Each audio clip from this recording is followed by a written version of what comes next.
A very very good afternoon to all my नादान परिंदों। कैसे हैं आप लोग? Good afternoon everyone. अगर ऑडियो वीडियो क्लियर है तो मुझे जल्दी से एक यस या थम्स अप दे दीजिए, फिर आज की मजेदार and very very important class को हम स्टार्ट करेंगे। Good evening. भैया चैट जूम कर दीजिएगा। आज हम ह्यूमन हेल्थ एंड डिजीज के लेक्चर नंबर 5 पर आ गए हैं। अभी तक हमने इसके अंदर सारी इंफेक्शियस डिजीजेस कवर कर ली हैं, बैक्टीरियल, वायरल, फंगल, प्रोटोजोअल, और हमने वायरल के अंदर एड्स को डिटेल में पढ़ लिया है, और कैंसर जो फेटल नॉन इन्फेक्शियस है उसे भी कंप्लीट कर लिया था। लास्ट क्लास में हमने एलर्जी को डिस्कस किया था, जहां पर हमारा इम्यून सिस्टम एग्जैजरेटेड रिस्पॉन्स देता है पर्टिकुलर सब्सटेंस के खिलाफ, जिसे एलर्जन कहते हैं। क्या यहां तक सबको क्लियर है? मेरे सारे नादान परिंदों ने यहां तक अच्छे से रिविजन्स कर लिए हैं? मैंने जो होमवर्क दिया था अच्छे से कंप्लीट कर लिया है? तो जरा मुझे यस लिखकर भेज दीजिए। Love you all too, God bless you.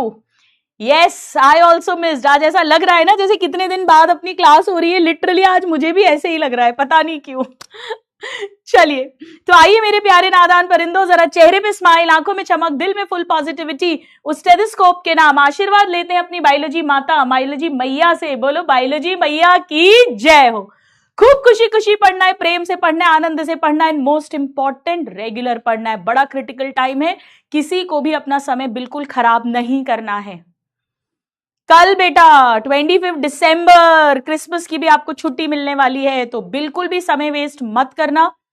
अगर बैकलॉग है तो उसे क्लियर करना, वरना रिविजन्स करना। आज ही एमसीडी लिस्ट बना लेना, प्लानर बना लेना कि कल के दिन को कैसे यूज करोगे, क्योंकि कल रेगुलर क्लासेस नहीं होंगी। ठीक है, चलिए आइए तो आज की क्लास को हम शुरू करते हैं। और आज एक छोटे से टॉपिक से हम पहले स्टार्ट करेंगे। हेडिंग लिखिएगा auto immunity. Auto immunity, auto का मतलब होता है सेल्फ। इसका यहां क्या मतलब है, चलिए समझते हैं। हाँ, कल छुट्टी है बेटा, कल क्लास नहीं है। हाँ छुट्टी है, दोनों क्लासेस हैं, आपकी नहीं है। नहीं तो वो टीचर्स ने उन्होंने लगवा ली होगी क्लास, वैसे प्लानर में नहीं होती, बट वहां जरूरी होगा, सर लोगों ने इसीलिए ही लगवाई होगी। आपका सिलेबस टाइम पर करना है। कभी कभी ऐसा भी तो होता है ना कि किसी टीचर की क्लास मिस भी हो जाती है, तो फिर हम बिल्कुल ले सकते हैं बेटा क्लास। तो चलो मैं भी क्लास ले लेती हूँ, एक काम करते हैं, मैं भी ले लूं कल एक एक्स्ट्रा क्लास। फिर बताओ लूं कि नहीं लूं? अपना सिलेबस वैसे अभी वेल ऑन टाइम है, टचवुड, तो अपने को अभी जरूरत नहीं है। बट जो सर ले रहे हैं, दोनों सर फिजिक्स के, केमिस्ट्री के, तो जरूरत होगी, इसीलिए टीचर्स ले रहे हैं। Hats off. हम लोग जब जरूरत है एक्स्ट्रा भी लेते हैं बेटा, ऐसा नहीं। हम भी तो अपनी छुट्टी वेस्ट कर रहे हैं ना, उस दिन वो भी तो कुछ और एंजॉय कर सकते थे, बट वो आपकी क्लास ले रहे हैं बिकॉज पूरी पीडब्ल्यू की टीम जो है, हमारा मोटिव यही होता है कि हम आपका सिलेक्शन करवा सके। तो बिल्कुल कल दोनों क्लासेस आप अटेंड करेंगे। नहीं, मैं आपकी छुट्टी रहने देती हूं। द रीजन बीइंग कि हम we are well on time, हमारा सिलेबस बहुत टाइमली कंप्लीट हो जाएगा बेटा। तो एक दिन आप एक क्लास ले लो, इसमें आप कुछ बैकलॉग कवर कर लेना या रिविजन कर लेना। मैं ये नहीं कह रही हूं कि पढ़ाई से छुट्टी लो, मैं ये नहीं कह रही हूं। मैं सिर्फ ये बोल रही हूं कि क्लास नहीं लेंगे, प्लानर में नहीं है तो मैं नहीं ले रही हूं। ठीक है, ठीक है ना, चलेगा? आइए स्टार्ट करते हैं। ऑटो इम्यूनिटी का मतलब समझो। देखो स्टूडेंट्स, होता क्या है कि हमारे बॉडी के अंदर जो हमारा इम्यून सिस्टम है, उसके पास एक काबिलियत है, एबिलिटी है कि वो खुद के बॉडी के एंटीजन को फॉरेन एंटीजन से डिफरेंशिएट करके देखता है। उसे पता है ये घर का लड़का है और ये बाहर से आया हुआ है। और यही कारण है कि वो अपने खुद के बॉडी के जो एंटीजन्स हैं उनके अगेंस्ट एंटीबॉडीज फॉर्म नहीं करता, करना भी नहीं चाहिए, वरना एंटीजन एंटीबॉडी में झगड़ा होगा और जिस सेल पर वो एंटीजन है वो ब्रेक डाउन होंगे, टूटेंगे। तो नेचुरली हमारा immune system can differentiate between self antigen and non self antigen. वो सिर्फ जो नॉन सेल्फ फॉरेन एंटीजन है, फॉरेन बाहर से बैक्टीरिया, वायरस, उसके खिलाफ ही एंटीबॉडीज बनाता है। लेकिन अगर मान लीजिए किसी भी कारण से ये एबिलिटी, ये काबिलियत लॉस्ट हो जाए, तो इम्यून सिस्टम सेल्फ यानी ऑटो, सेल्फ खुद के ही एंटीजन के खिलाफ एंटीबॉडीज बनाएगा, और उससे जो बीमारी होगी उसे ऑटो इम्यून डिजीज कहेंगे। चलिए आइए, तो ऑटो इम्यूनिटी क्या है पहले हम वो लिख लेते हैं और फिर हम ऑटो इम्यून डिजीज की बात करेंगे। आइए प्लीज नोट करिए, हायर वर्टिब्रेट्स, हम तो बेटा सबसे हायर हैं। वर्टिब्रेट एनिमल किंगडम पढ़ चुके हो। वर्टिब्रेट मतलब जिनमें notochord is converted into vertebral column, इसमें साइक्लोस्टोमेटा क्लास आती है। इसके अलावा fishes, amphibian, birds, reptiles and mammals आते हैं। So higher vertebrates have ability to differentiate या डिस्क्रिमिनेट, डिफरेंशिएट या डिस्क्रिमिनेट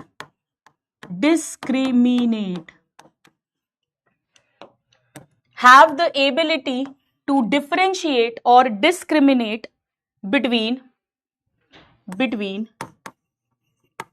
body's own cells, यानी body's self cells and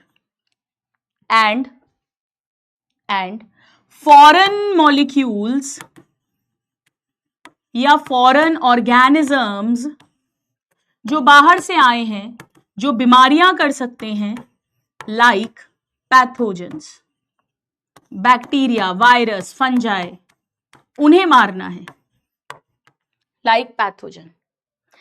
बेटा एक बात और समझिएगा, मैं आगे जाके धीरे धीरे अभी आपको सब सिखाऊंगी कि अगर इन्होंने लिख दिया डू नॉट हैव एबिलिटी तो रॉन्ग हो जाएगा, और अगर इन्होंने लोअर वर्टिब्रेट लिख दिया तो रॉन्ग हो जाएगा, और अगर हायर इनवर्टिब्रेट लिख दिया तो भी रॉन्ग हो जाएगा। ये कैपेसिटी जब हम एक बार पैदा हो जाते हैं तब हमारे इम्यून सिस्टम के अंदर आती है, जन्मजात नहीं है, यानी ये एक्वायर्ड इम्यूनिटी है। बर्थ होने के बाद हमारे इम्यून सिस्टम के पास ये एबिलिटी या काबिलियत आ जाती है। इतना लिख लीजिए, this is called auto immunity. लेकिन कभी कभी sometimes body attacks self cells, body attacks self cells. Students कोई डिजीज याद आ रही है जो मैंने अभी तक आपको इसी बैच के अंदर पढ़ाई है? बताइए जरा। और उससे बॉडी के अंदर डैमेज होगा बेटा, क्योंकि बॉडी के अंदर जो एंटीजन है उसके खिलाफ एंटीबॉडी बनेगी, लड़ाई झगड़े होंगे, वो सेल टूटेगा, डैमेज होगा। कॉज डैमेज इन बॉडी या डैमेज टू बॉडी। इन सारी प्रॉब्लम्स को, बीमारियों को कहते हैं ऑटो इम्यून डिजीजेस या ऑटो इम्यून डिसऑर्डर्स। एक ही बात है, ऑटो इम्यून डिजीजेस या ऑटो इम्यून डिसऑर्डर्स। यानी अगर किसी को ऑटो इम्यून डिजीज हुई है तो ये जो प्रॉपर्टी है ये इंटैक्ट है या लॉस्ट है? बताइए, ये इंटैक्ट है या लॉस्ट है? Above property is lost, above property is lost. ये जो प्रॉपर्टी है to differentiate between self and non self. अब बहुत सारे स्टूडेंट्स बिल्कुल सही आंसर दे रहे हैं। लोकोमोशन एंड मूवमेंट चैप्टर के अंदर मैंने आपको माइस्थीनिया ग्रेविस पढ़ाया था और एक बताई थी muscular dystrophy. Muscular dystrophy genetic disease थी सिंस बर्थ, पर myasthenia gravis auto immune disease थी जहां पर न्यूरोमस्कुलर जंक्शन के अगेंस्ट एंटीबॉडीज बनती हैं।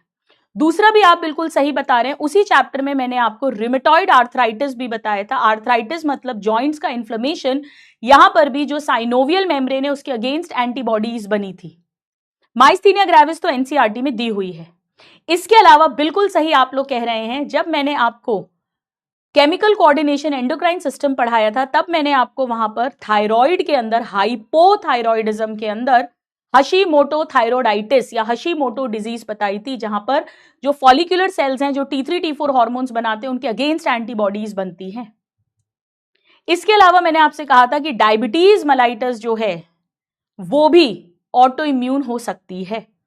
ये कुछ डिजीजेस मैंने आपको बताई थी और आप लोग सही लिख भी रहे हैं। ठीक है, चलिए अब मैं आपको एक रियल क्लिनिकल प्रैक्टिस की बात बताती हूं। जब भी किसी को ऑटो इम्यून डिजीज डायग्नोज होती है, हर पेशेंट का पहला क्वेश्चन ये होता है कि ये क्यों हुई है, क्या मुझसे कुछ खाने पीने में गड़बड़ हुआ, क्या ये हवा से आई है, ये क्यों हुई है। और बेटा हमारे पास इसका कोई जवाब नहीं होता है। जी हाँ, ऑटो इम्यून डिजीजेस ज्यादातर अननोन है आज तक कि क्यों होती है। कुछ केसेस में कुछ जीन्स के कारण होता है, बट अदरवाइज मोस्टली आज भी अननोन कॉज है। तो या तो जेनेटिक कॉज होगा जैसा हमारी एनसीईआरटी में लिखा है, या अदरवाइज अननोन कॉज है। बेटा एक्वायर्ड ही है, क्योंकि बर्थ के बाद ही वो जो जेनेटिक कॉज है वो भी एक्टिवेट होगा और ये बीमारी करेगा। तो जेनेटिक रीजन हो सकता है या अननोन। मैं आपको एक क्लिनिकल प्रैक्टिस की बात बताती हूँ। हमारी बहुत ज्यादा कॉन्फ्रेंसेस होने लग गई हैं ऑटो इम्यून डिजीजेस पर मेडिकल फ्रेटर्निटी में। कई सारी इंटरनेशनल कॉन्फ्रेंसेस में जब मैं जाती हूँ और वहां पर इंटरनेशनल डॉक्टर्स आते हैं, very very senior physicians and surgeons, तो ज्यादातर ये बताते हैं अब कि इस ऑटो इम्यून डिजीज के होने का कारण नेगेटिविटी है। जी हाँ, आपने सही सुना, नेगेटिविटी, हेट्रेड, घृणा, नफरत। जब आप खुद से नफरत करते हैं या आप दूसरों से नफरत करते हैं, तो उस नफरत के कारण जो आपके सेल्स हैं उनके आसपास इस नेगेटिव फील्ड बन जाती है और वो सेल खुद अपना ही दुश्मन हो जाता है, अपनी बॉडी के सेल्स का दुश्मन हो जाता है, उसे सबसे नफरत हो जाती है। जी हाँ, ये बातें साइंस अब इस पर वर्क कर रहा है कि अगर एक इंसान बहुत ज्यादा नेगेटिव है तो उसमें हाई चांसेस हैं ऑटो इम्यून डिजीज होने के। इसीलिए मैं आपको हमेशा बोलती हूँ, किसी को जज मत करो। आपको किसी से संपट नहीं बैठ रही है, कोऑर्डिनेशन नहीं बैठ रहा है, आप उससे अलग हो जाओ, दूर हो जाओ, लेकिन ना आप उसे कोसो, ना आप उसका बुरा चाहो, और ना अगर वो आपके अंदर गिल्ट डाल रहा है, फियर डाल रहा है, गलत फहमी डाल रहा है, लो सेल्फ एस्टीम डाल रहा है, इंफीरियोरिटी कॉम्प्लेक्स डाल रहा है, तो आप खुद के प्रति भी नेगेटिव मत हो। इसीलिए मैं आपको हमेशा बोलती हूं कि बेटा जज मत करो, ना दूसरे को ना खुद को, ना दूसरे के लिए नेगेटिव हो ना खुद के लिए। बस एक बार आत्मविश्लेषण करो, कॉन्टेम्पलेशन करो। सबको पता है कि अपन कहां गलत कर रहे हैं, जो सही कर सकते हैं उस चीज को सही कर दो। बस जो नहीं पसंद आ रहा है अलग हट जाओ, पर लड़ाई झगड़ा नहीं करना है, तू मैं नहीं करनी, उसका बुरा नहीं चाहना है, उसके लिए बुरी हो जाए प्रेयर नहीं करनी, और ना खुद को कोसना है। ये मैं हमेशा आपको बोलती हूं, है ना। एक स्टूडेंट जिसने लिखा है हमारे रिश्तेदार, तो बेटा वो रिश्तेदार अपने मम्मी पापा लोगों के लिए कहते होंगे हमारे रिश्तेदार। कल को हम बड़े होंगे तो हम दूसरों को कहेंगे हमारे रिश्तेदार ऐसे हैं, और हमारे रिश्तेदारों के रिश्तेदार हम हैं तो वो हमें कहेंगे। तो बेटा बेसिकली डिफरेंसेस ऑफ ओपिनियन होते हैं। जीवन जीने का तरीका अलग है, जीवन देखने का नजरिया सबका अलग है। कोई भी पूरा सही नहीं है, कोई भी पूरा गलत नहीं है। मैं आपको हमेशा ये बात बोलती हूँ, सिवाय जो सच्चे संत हैं, सेंट्स हैं, जो रियलाइज्ड बीइंग्स हैं, उनके अलावा we all are sometimes right sometimes wrong. हम सबका अपना अपना सही गलत है। तो ये बात मेडिकली प्रूफ हुई है कि नेगेटिविटी से भी ऑटो इम्यून डिजीजेस होने लग गई हैं। ज्यादातर इन डिजीजेस का रीजन नहीं पता ये क्यों होती है। तो ये तो मैंने आपको एक क्लिनिकल बात बताई, ऑफ कोर्स एनसीईआरटी में नहीं लिखा है। आइए चलिए कुछ बीमारियों के अब हम नाम लिख लेते हैं क्विकली। काफी सारी तो आप ऑलरेडी जानते ही हैं। काफी कॉमनली क्वेश्चन आता है, which of the following is auto immune या इज नॉट ऑटो इम्यून। तो सबसे पहले मैंने आपको रूमेटॉइड आर्थराइटिस बताई है। एक साथ लिख देते हैं अब हम इन सबको, और यहां पर एंटीबॉडी फॉर्म्ड अगेंस्ट, याद है बेटा, दो बोन्स हैं, उनके बीच में साइनोवियल जॉइंट है, वहां पर साइनोवियल मेम्ब्रेन है जिससे साइनोवियल फ्लूइड बनता है, और उसी से जॉइंट्स का बढ़िया मूवमेंट होता है, उनके against. Second of course very very important, NCERT में दी हुई है, माइस्थीनिया ग्रेविस। ग्रेविस मतलब खतरनाक डिजीज है, मायो मसल्स का एनेस्थीसिया हो जाता है। So antibodies formed against neuromuscular junction, याद है न्यूरोमस्कुलर जंक्शन है, वहीं पर एसिटाइल कोलिन रिसेप्टर्स होते हैं, उसी पर एसिटाइल कोलिन आकर अटैच होता है और तभी फिर मसल का कॉन्ट्रैक्शन होता है। Now third is Hashimoto's thyroiditis, Hashimoto's thyroiditis या हशीमोटोस डिजीज। हाइपोथायरॉइडिज्म में पढ़ाया था मैंने आपको। इसमें जो फॉलिक्यूलर सेल्स हैं जो T3 T4 हार्मोन्स बनाते हैं थायराइड ग्लैंड के, उनके अगेंस्ट एंटीबॉडीज बनती हैं। बेटा लिख लेना अगर याद नहीं हो, हाइपोथायरॉइडिज्म है ये, हाइपर नहीं, हाइपोथायरॉइडिज्म। नाउ बेटा दो बीमारियां स्किन की डिजीज हैं, सोरियासिस, इसमें पी साइलेंट है, एंड विटिलिगो। इन पर क्वेश्चन आया हुआ है, they are out of NCERT, previous year question आया है, इसीलिए मैं ऐड करवा रही हूं। स्किन की डिजीजेस हैं ये, स्किन की ऑटो इम्यून डिजीजेस हैं। एक्चुअली एक बार क्वेश्चन आया था, which of the following is not auto immune. एक तो उसमें शायद माइस्थीनिया थी, मतलब जो हम जानते हैं, दो सोरियासिस और विटिलिगो था, और एक एल्जीमर्स डिजीज थी जिसमें हम भूलते हैं, वो एसिटाइल कोलिन की डेफिशिएंसी से होती है, न्यूरल सिस्टम की डिजीज होती है, उसका ऑटो इम्यून बेसिस नहीं है, तो वो आंसर था। और एक और है परनीशियस एनीमिया। बेटा जब डाइजेस्टिव सिस्टम चैप्टर हुआ करता था तब इस पर भी क्वेश्चन आता था, अब वो चैप्टर हालांकि डिलीट हो गया है आपके सिलेबस से। इसमें बेसिकली क्या होता है, antibody is formed against castles intrinsic factor. ये हम लोग पहले बहुत डिटेल में पढ़ाते थे। एक्चुअली हमारा जो स्टमक है, स्टमक पेट के अंदर एक केमिकल प्रोटीन बनता है, साइंटिस्ट के नाम पर उसे कासल इंट्रिंसिक फैक्टर बोलते हैं। बेटा आप कोई भी खाना खाओगे जिसमें विटामिन B12 है, तो B12 को एब्जॉर्ब होने के लिए ये जरूरी है। अगर इसकी कमी होगी, अगर इसके खिलाफ एंटीबॉडीज बनेंगी, तो विटामिन B12 आप कितना भी खा लो डाइट में, वो ब्लड में एब्जॉर्ब नहीं होगा, वो फीसिस से बाहर निकल जाएगा, वेस्ट हो जाएगा, it will not B absorbed into the blood, वो सेल्स तक नहीं पहुंचेगा। यानी इसमें विटामिन B12 की डेफिशिएंसी हो जाती है बॉडी में। और बेटा विटामिन B12 और फॉलिक एसिड, ये दो विटामिन जरूरी होते हैं, तभी आरबीसी मैच्यूरेशन होता है। तो आरबीसीज इमेच्योर तो बनेंगे पर वो मैच्योर नहीं हो पाएंगे, और उससे आरबीसीज की कमी होगी, हीमोग्लोबिन की कमी होगी, यानी एनीमिया, खून की कमी होगी। बहुत खतरनाक डिजीज होती है, इतना कम आरबीसी काउंट और हीमोग्लोबिन का कॉन्सेंट्रेशन हो जाता है कि पेशेंट कोमा तक में चला जाता है। ठीक है, जल्दी से नोट कर लीजिए, ये सब ऑटो इम्यून बेसिस हैं। ये दो एनसीईआरटी में यहां पर लिखी हैं और ये सारी आउट ऑफ एनसीईआरटी है, पर हमें इतना आना चाहिए। चलिए आइए प्लीज अपनी एक बार एनसीईआरटी निकालिए, let's master NCERT. Yes, auto immunity, ये हम लोग लास्ट लेक्चर 4 में कर चुके हैं। आइए, सो एक्वायर्ड इम्यूनिटी, हमारा इम्यून सिस्टम याद भी रखता है, मेमोरी वेस्ट अभी पढ़ाऊंगी। हायर वर्टिब्रेट्स में एबिलिटी है to differentiate foreign organism from self cells. We do not understand the basis of this, but higher vertebrates can distinguish between foreign molecules या foreign organisms and self cells. Now, sometimes due to genetic and other unknown reason, body attacks self cells. यानी body का होगा damage, यानी उसमें होगी बीमारी, उसे कहेंगे ऑटो इम्यून डिजीजेस।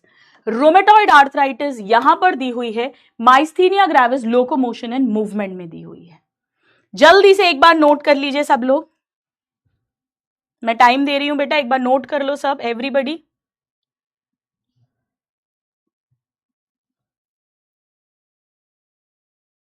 हो जाए तो मुझे एक बार डन डनाडन डन कर दो।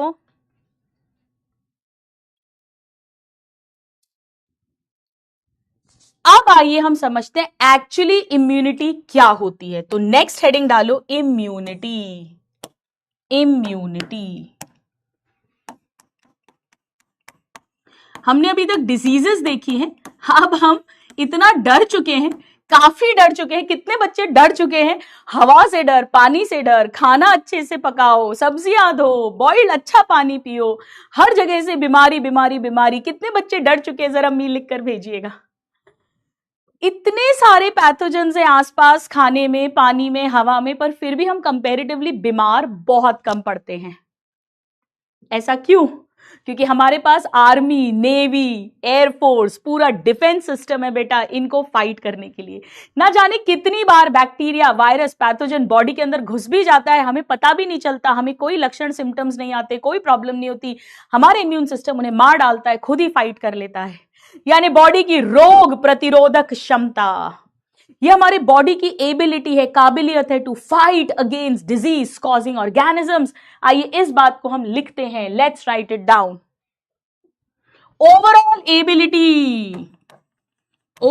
Ability of host to fight against, रोग प्रतिरोधक क्षमता, overall ability of the host to fight against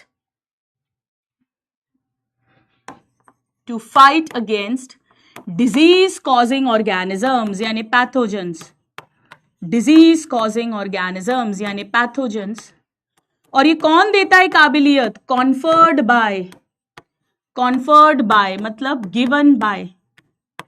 कौन देता है? इसके लिए पूरा एक सिस्टम है बेटा, जैसे डाइजेस्टिव सिस्टम है, रेस्पिरेटरी सिस्टम है, सर्कुलेटरी सिस्टम है, लोकोमोटरी सिस्टम है, एक्सक्रीटरी सिस्टम है, नर्वस सिस्टम है, एंडोक्राइन सिस्टम है, रिप्रोडक्टिव सिस्टम है, ऐसे ही एक पूरा इम्यून सिस्टम है जिसकी आज हम बात करेंगे। नाउ क्या क्या आएगा इस इम्यून सिस्टम के अंदर? इम्यून सिस्टम कंप्राइजेज ऑफ, बहुत इजी है बेटा। किसी भी सिस्टम के अंदर क्या आता है? ऑर्गन सिस्टम के अंदर ऑर्गन के अंदर टिश्यू के अंदर सेल। ये इम्यून सिस्टम है तो इसके अंदर ऑर्गन्स आएंगे, टिश्यूज आएंगे और सेल्स आएंगे। अब इसके ऑर्गन्स को लिम्फॉइड ऑर्गन्स कहते हैं, लिम्फॉइड ऑर्गन्स, और उनके अंदर जो टिश्यू होगा उसे लिम्फॉइड टिश्यू कह देंगे। तो लिम्फॉइड ऑर्गन और ऑर्गन के अंदर टिश्यू, देखो कितना आसान है। ऑर्गन के अंदर टिश्यू, और टिश्यू के अंदर सेल्स हैं, यहां पर उन्हें लिम्फोसाइट्स कह देंगे। ये वही है बेटा, समझ गए आप? WBC, ब्लड के अंदर B lymphocyte, T lymphocytes, a type of WBC। इसके अलावा इसमें कुछ ब्लड के प्लाज्मा में घुले हुए सॉल्युबल प्रोटीन्स भी होते हैं, एंटीबॉडीज। ये मैं सिखाऊंगी धीरे धीरे। एक्चुअली ग्लाइकोप्रोटीन है, थोड़ा सा शुगर भी होता है 3-4%, पर अभी हम ऐसा लिख लेते हैं। इसे इनसॉल्युबल लिख देंगे तो रॉन्ग हो जाएगा। एक काम करती हूं, मॉलिक्यूल्स लिख देती हूं, जल्दी से नोट कर लो। अब what are the unique properties of our immune system? तो बहुत इजी है बेटा, सिस्टम है, सिस्टम के अंदर ऑर्गन्स होंगे, ऑर्गन के अंदर टिश्यू होगा, टिश्यू के अंदर सेल्स होंगे। तो lymphoid organ, lymphoid tissue, lymphocytes और कुछ soluble molecules. What are the unique properties? बेटा पिक्चर आई थी SS राजामौली की, RRR। पहले तो ये फॉरेन एंटीजन को रिकॉग्नाइज करेगा, ये पहचानेगा कि ये सेल्फ है या फॉरेन है। रिकॉग्नाइज करके रिस्पॉन्स देगा, उसे मारेगा, कभी तलवार से, कभी बंदूक की गोली से, मैं सिखाऊंगी। और फिर याद भी रखेगा ताकि जब दोबारा आए तो इतना नुकसान भी उसको ना करने दिया जाए। सो सबसे पहले ये पहचानेगा, रिकॉग्नाइज, फिर ये रिस्पॉन्स देगा और उसको याद भी रखेगा, रिमेंबर्स। लिखो बेटा, RRR, recognizes them, responds to them and recognize foreign antigens। Foreign antigens को पहचानेगा, रिस्पॉन्स देगा और याद भी रखेगा।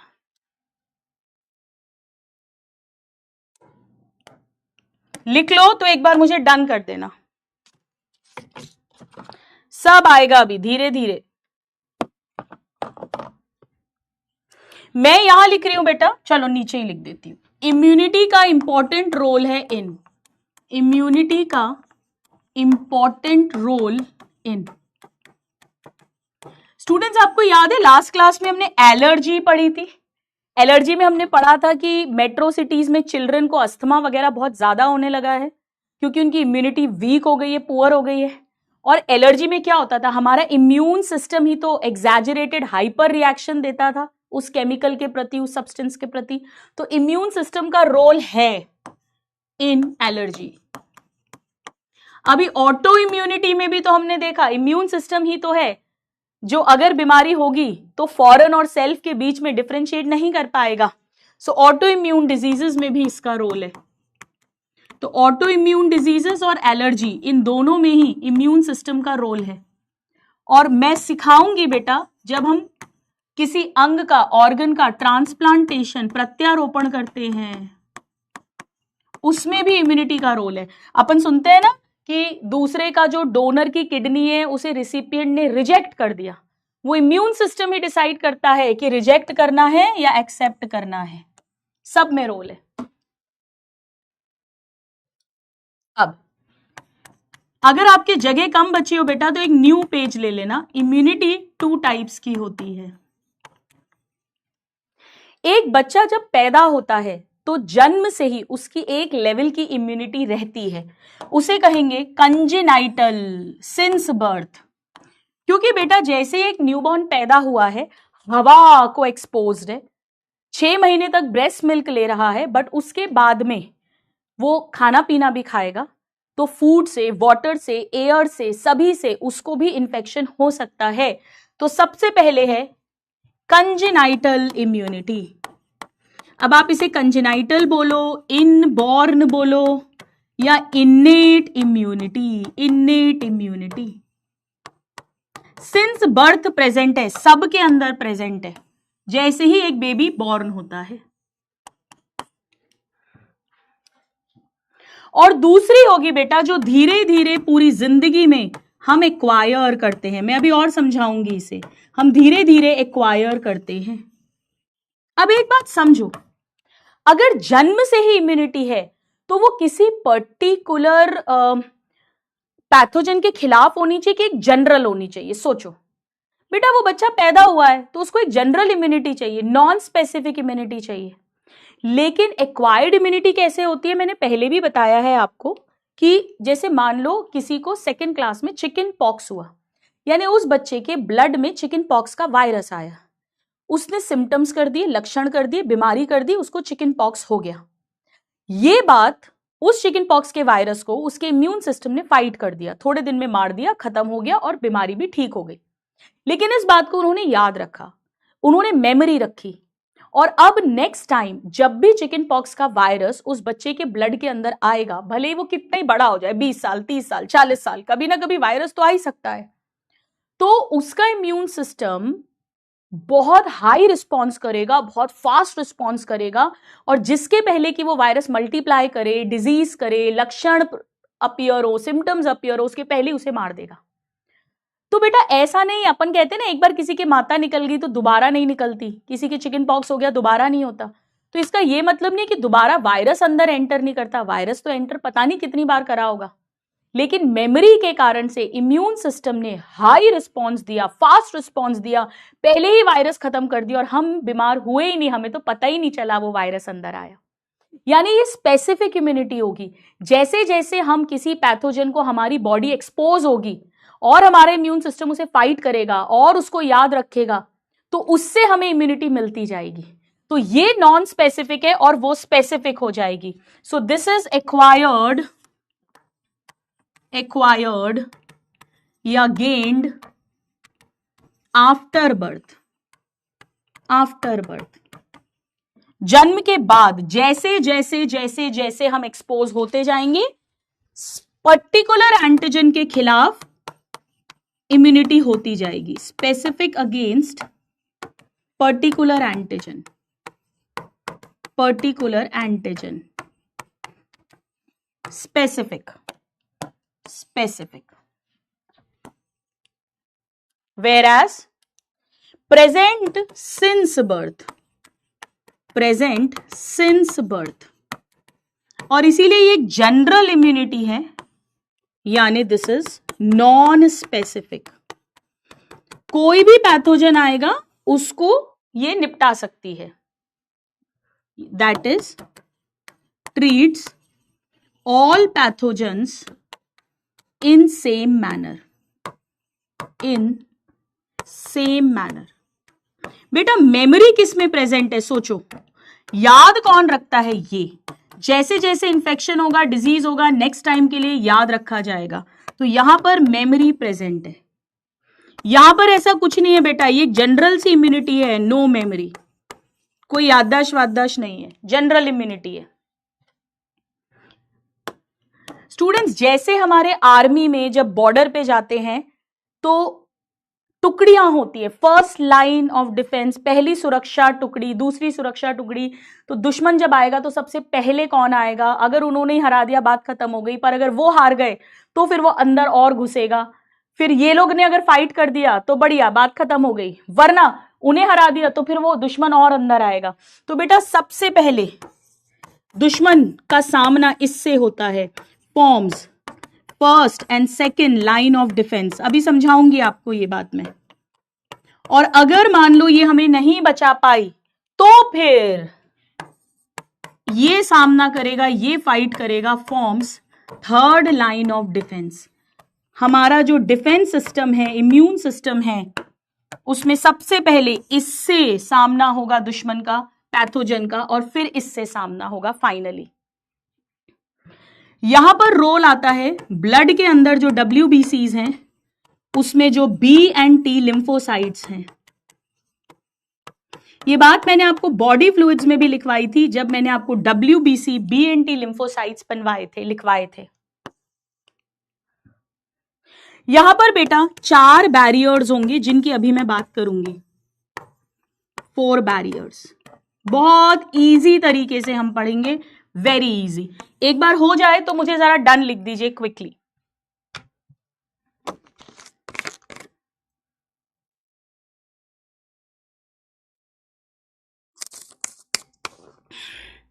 चलो, तो 4 बैरियर्स में से फर्स्ट बैरियर है फिजिकल बैरियर।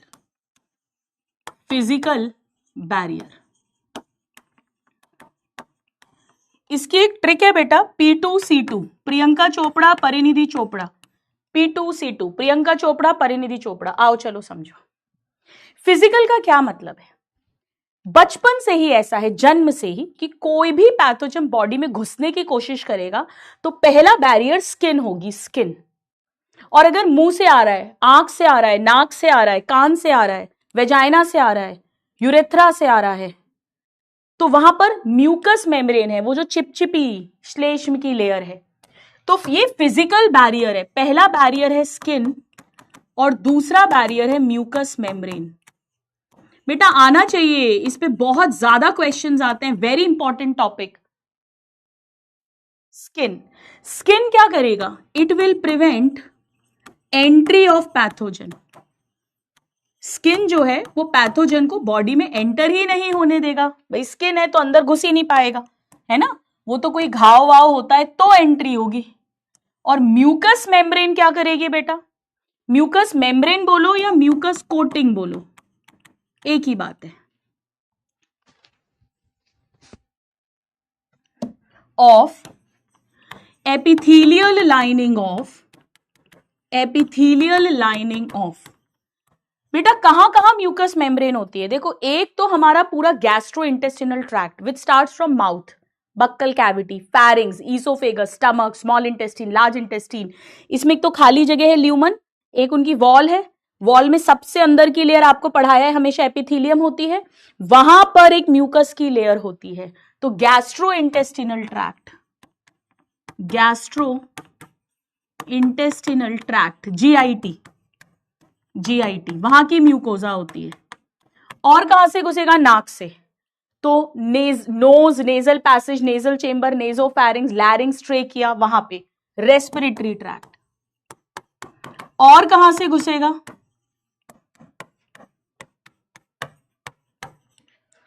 यूरिन या वेजाइना के रास्ते, जेनाइटल एरिया।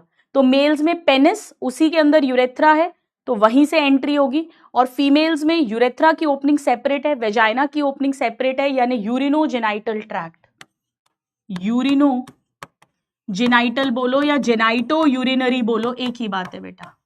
ये 3 रास्ते हैं जहां से सबसे ज्यादा दुश्मन घुसने की कोशिश करता है कोई भी पैथोजन, है ना। एयर के थ्रू आ रहा है तो यहां से घुसेगा, खाने पीने से आ रहा है तो यहां से घुसेगा, सेक्सुअल ट्रांसमिशन वगैरह से आ रहा है तो यहां से एंट्री होगी। तो इन सारे ट्रैक्स पर म्यूकस की कवरिंग होती है, कोटिंग होती है।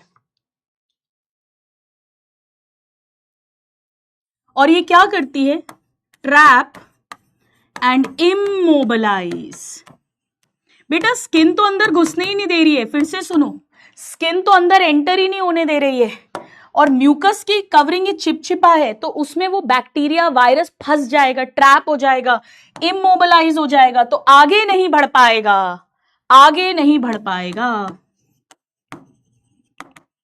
वहीं मार दिया जाएगा। Entering body. तो सबसे पहले स्किन और म्यूकस मेम्ब्रेन। कान में भी बेटा ऐसे ही वैक्स होता है ना, सेरियुमिनस ग्लैंड्स हैं, वो सेरियुमिन ईयर वैक्स बनाता है, पढ़ा है हमने। तो जैसे ही कोई पैथोजन आएगा उस वैक्स के अंदर ट्रैप होकर और बाहर फेंक दिया जाएगा। चलिए अब आते हैं हम सेकंड, फिजियोलॉजिकल बैरियर। फिजिकल के बाद है फिजियोलॉजिकल बैरियर। ये जन्म से ही है बेटा, स्किन और म्यूकस मेम्ब्रेन हर बच्चे में है जब से वो पैदा हुआ है, यानी ये रक्षा उसे शुरू से मिल रही है।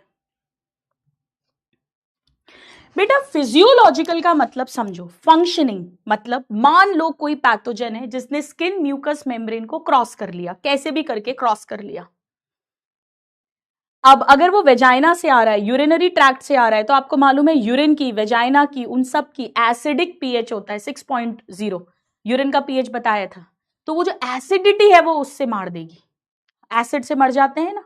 या इवन अगर मुंह से आ रहा है, जीआईटी से, तो स्टमक में आपको पता है 1.5 से 2.5, 3.5 हाईली एसिडिक हाइड्रोक्लोरिक एसिड बनता है, वो मार देंगे। या आंखों से आ रहा है तो बेटा हमारे आंखों में आंसू रहते हैं, हमेशा एक नमी रहती है, जब वो बहुत ज्यादा बनते हैं तो हम कहते हैं रो रहे हैं हम, आंसू आ जाना, वरना हमेशा एक नमी रहती है, टीयर्स हमेशा रहते हैं, लगातार बनते हैं, पर कंट्रोल्ड वे में। उसमें लाइजोजाइम नाम का एंजाइम होता है, लाइजोजाइम आप जानते हो, जो बैक्टीरिया की सेल वॉल को मार देगा तो बैक्टीरिया किल हो जाएगा। इवन जब हमारे मुंह से आता है तो सलाइवा के अंदर भी, लार जो है हमारी, उसमें भी लाइजोजाइम एंजाइम है। तो ये सब फिजियोलॉजिकल बैरियर्स होते हैं, they will prevent microbial growth.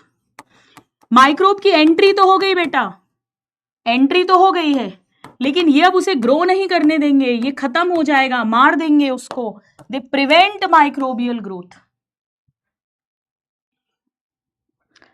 इसमें आ जाएगा acidic pH of stomach, vagina, urine, इन सब का एसिडिक पीएच होता है, एसिडिक पीएच हाइड्रोक्लोरिक एसिड के कारण, HCl। और लाइसोजाइम एंजाइम है इन टीयर्स, सलाइवा, और ये बैक्टीरिया को किल कर देता है। सो this is anti bacterial tears में, सलाइवा में। तो बेटा फिजिकल बैरियर और फिजियोलॉजिकल बैरियर, इन्हें मिलाकर कहते हैं फर्स्ट लाइन ऑफ डिफेंस, सुरक्षा की, रक्षा की पहली टुकड़ी, फर्स्ट लाइन ऑफ डिफेंस। सबसे पहले कोई भी पैथोजन आएगा तो पहले फिजिकल बैरियर उसे खत्म कर देगा, घुसने ही नहीं देगा, उसे पार गया, क्रॉस कर गया तो फिजियोलॉजिकल बैरियर निपटा देगा। पर मान लो कोई पैथोजन इसे भी क्रॉस कर गया, फर्स्ट लाइन ऑफ डिफेंस को भेद गया, क्रॉस कर गया, तो थर्ड बैरियर आएगा जिसके बारे में अब हम लिखेंगे। थर्ड बैरियर है बेटा सेल्यूलर बैरियर। सेल्यूलर बैरियर, कौन से सेल्स? बेटा वो पैथोजन अब हमारे ब्लड में आ गया है, जिस भी ऑर्गन में आया है वहां ब्लड में आ गया है, या तो ऑर्गन में घुसेगा या ब्लड में आ जाएगा। अगर ब्लड में आया, क्या आपको याद है बेटा ब्लड के अंदर प्लाज्मा है, आरबीसी है, डब्ल्यूबीसी है, प्लेटलेट्स हैं, उन डब्ल्यूबीसी में से न्यूट्रोफिल्स और मोनोसाइट्स ये दोनों फैगोसिटिक है। कितने बच्चों को याद है बेटा? दोबारा से बनाऊं या नहीं, यस या नो लिखना। मैंने बताया था कि ऐसे अमीबॉइड शेप के होते हैं, इनका न्यूक्लियस होता है। ये एनिमल सेल है तो प्लाज्मा मेम्ब्रेन होगा, न्यूक्लियस होगा, साइटोप्लाज्म होगा, सारे ऑर्गेनेल्स होंगे, लाइजोजाइम्स, लाइजोसोम्स भी होंगे। तो जो भी बैक्टीरिया वायरस है ये उसे सूडोपोडिया के थ्रू अंदर ले लेते हैं, लाइजोसोम के साथ जोड़ते हैं, लाइजोसोम में डाइजेस्टिव एंजाइम्स हैं, वो उसे खत्म कर देंगे और वेस्ट को बाहर फेंक देते हैं। ये मैंने आपको WBC जब समझाया था वहां पे डायग्राम भी बनवाया था, लिखने की जरूरत तो नहीं है ना। कितने बच्चों को याद है कि इसका एक और नाम था PMNL, polymorpho nuclear leukocyte, polymorpho nuclear leukocyte. मैंने वही लिखवा दिया था बॉडी फ्लूइड्स में और आपको कहा भी था कि ये नाम, ये फुल फॉर्म आएगा ह्यूमन हेल्थ एंड डिजीज में। कितने स्टूडेंट्स को याद आ रहा है? आपको याद है बेटा हमने पढ़ा था कि ल्यूकोसाइट्स यानी WBCs जो हैं इनमें न्यूक्लियस होते हैं। जैसे लिम्फोसाइट में ओवल या राउंड था, मोनोसाइट में ऐसा हॉर्स शू शेप्ड था, एसिडोफिल और बेसोफिल में एक में 2 लोब्ड ऐसे हेडफोन का था, एक में ऐसा 3 लोब्ड था। लेकिन न्यूट्रोफिल्स के अंदर न्यूक्लियस की मॉर्फोलॉजी डिफरेंट होती है, 3 to 7 लोब्स हो सकते हैं। याद आ रहा है आपको बेटा? तो ये दोनों ही एक टाइप के WBC हैं, WBC, और WBC ब्लड में है। तो बेटा अगर ये भी मैं लिख देती हूं, अ type of WBC in blood, यानी स्टूडेंट सबसे पहले एक छोटा सा बच्चा भी हो, भले ही 1 दिन का, सबसे पहले स्किन और म्यूकस मेम्ब्रेन फिजिकल बैरियर आएगा, फिर स्टमक, वेजाइना, यूरिन की एसिडिटी या lysozyme enzyme in tear, saliva, physiological barrier आएगा, वो भी क्रॉस हो गया और अगर वो ब्लड में पहुंच गया तो ब्लड में ये दोनों भाई उसकी तबाही मचा देंगे, उसको मार डालेंगे। लेकिन आप कहोगे गुरुमा अगर वो ऑर्गन में चला गया किसी, तो बेटा ऑर्गन के अंदर टिश्यूज हैं। मैंने आपको पढ़ा है हर ऑर्गन में 4 टिश्यूज हैं, मस्कुलर, नर्वस, एपिथेलियल, कनेक्टिव। और कनेक्टिव टिश्यू के अंदर आपको याद है बेटा मैक्रोफेजेस होते हैं, वो भी यही काम करते हैं जो ये दोनों कर रहे हैं, वो भी सेम ऐसे ही थे। याद है बेटा लिवर में कफर सेल्स बताए थे मैंने आपको? कितने बच्चों को याद आ रहा है बताइए? ये है इन टिश्यूज। तो अगर ऑर्गन के अंदर घुस गया है बेटा तो भी कोई दिक्कत नहीं है, ब्लड में आया है तो भी कोई दिक्कत नहीं है, ये सारे फैगोसिटिक हैं, उसे खा जाएंगे और खत्म कर देंगे, डाइजेस्ट कर देंगे with the help of lysosomal enzymes. इतना सब ऑलरेडी हम पढ़ चुके हैं अलग अलग चैप्टर्स में। याद आ रहा है? चलो अब बेटा एक और है जो अब आपको समझना है और वो है नेचुरल किलर सेल्स। ये आपने नहीं पढ़े अभी तक, इन्हें शॉर्ट में NK सेल्स भी कहते हैं, NKC, NK सेल्स। ये भी ब्लड में ही हैं, ये भी एक तरह के WBCs हैं बेटा, एक तरह के अ टाइप ऑफ लिम्फोसाइट्स। अब मेरी बात बहुत ध्यान से सुनिएगा, ब्लड के अंदर plasma, RBC, platelets, WBC, WBC के अंदर neutrophil, acidophil, basophil, monocyte, lymphocyte, और लिम्फोसाइट में B and T लिम्फोसाइट भी होता है जो आगे अभी रोल नहीं आया। ये एक और तरह का लिम्फोसाइट है, इससे ज्यादा डिटेल आपको नहीं पढ़नी है। Attacks cancer cells, cancer cells को मारने में इनका बहुत बड़ा रोल होता है। Attacks cancer cells. बेटा मैं आपको सिखाऊंगी कि बी लिम्फोसाइट, टी लिम्फोसाइट वो तो एक्वायर्ड इम्यूनिटी में आएंगे, ये तो जन्म से हैं, जन्म से काम कर रहे हैं, कंजेनाइटल 4 बैरियर्स में से एक है। बेटा इनके काम करने का तरीका अलग होता है। ये तीनों तो सूडोपोडिया बना के सेल के अंदर लेके लाइजोसोम के एंजाइम से डाइजेस्ट करवा देते हैं बैक्टीरिया, वायरस, फंजाई को और मार देते हैं। पर ये क्या करता है, जैसे मान लो ये पैथोजन है, ठीक है बेटा, ये ऐसे कुछ प्रोटीन्स बनाते हैं जिन्हें परफोरिन्स कहते हैं, परफोरिन्स। ये परफोरिन्स हैं, ये पोर्स क्रिएट कर देंगे, इस पैथोजन के अंदर छेद हो जाएंगे, छेद, क्रिएट पोर्स।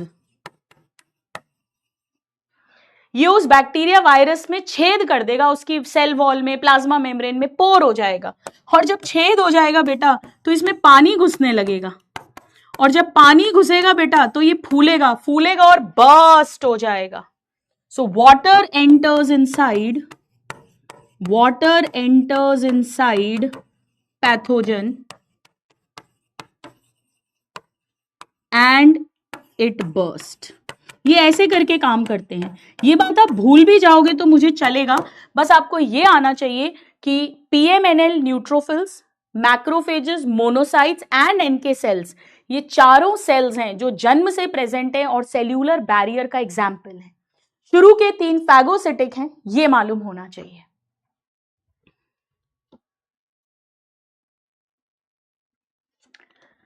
तो 2 पी हो गए, फिजिकल, फिजियोलॉजिकल, जो पहली सुरक्षा टुकड़ी है, और थर्ड हो गया है सेल्यूलर बैरियर।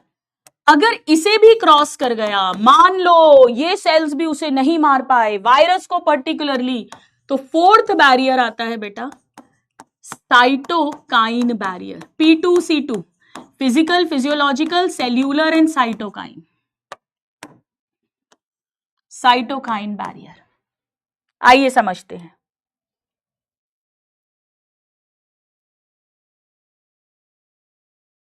बेटा इसमें होता क्या है, आइए बनाते हैं। जैसे सपोज करो ये कोई भी ऑर्गन है, ऑर्गन के अंदर टिश्यू है, यानी टिश्यू के अंदर सेल्स है। इस सेल को एक वायरस ने अटैक करा, वायरस अटैक्स, और इसके अंदर जाके वायरस ने अपना जेनेटिक मटेरियल इंट्रोड्यूस करके मल्टीपल कॉपीज बना ली, यानी वायरस का रेप्लिकेशन हो गया, वायरस का मल्टीप्लिकेशन हो गया। यानी ये सेल जो है ये है virus infected cell, virus infected cell. बेटा ये कुछ टाइम में मर जाएगा, डाई, ये तो मर जाएगा, ये तो मर गया, लेकिन ये मरते मरते, शहीद होते होते अपने पड़ोसी को, अपने दोस्तों को बचा जाएगा। कैसे? जैसे ही इस पे वायरस का अटैक होगा, ये सेल कुछ केमिकल्स रिलीज करेगा जिन्हें इंटरफेरॉन्स कहते हैं, प्रोटीन्स हैं कुछ, और ये प्रोटीन्स जो है बेटा ये बगल वाले सेल के पास जाएंगे, बगल वाले सेल्स के पास जाएंगे, और बगल वाले सेल्स को मालूम है कि अगर हमारे पास इंटरफेरॉन आया है तो हमारा बगल वाला भाई शहीद हो गया है, पर हमें खबर दे गया है कि हम पे वायरस का इंफेक्शन होने वाला है। यानी एक वायरस इन्फेक्टेड सेल जो है, वायरस इन्फेक्टेड सेल,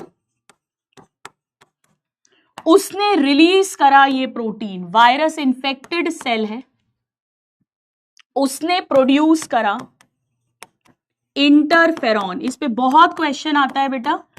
इंटरफेरॉन्स जो है ये बेसिकली एंटीवायरल प्रोटीन्स हैं, ये वायरस इन्फेक्टेड सेल ने प्रोड्यूस करे हैं एंटीवायरल प्रोटीन्स, और जैसे ही ये नेक्स्ट सेल के पास जाएगा, वो सेल बेटा कुछ ऐसे एंजाइम्स बनाता है जिससे कि जब नेक्स्ट ये वायरस इस सेल के अंदर आएगा, नए सेल के अंदर, तो it will not be able to replicate, वो अपने जेनेटिक मटेरियल को डबल नहीं कर पाएगा, यानी न्यू वायरसेस नहीं बना पाएगा, और ये सेल खुद बच जाएगा।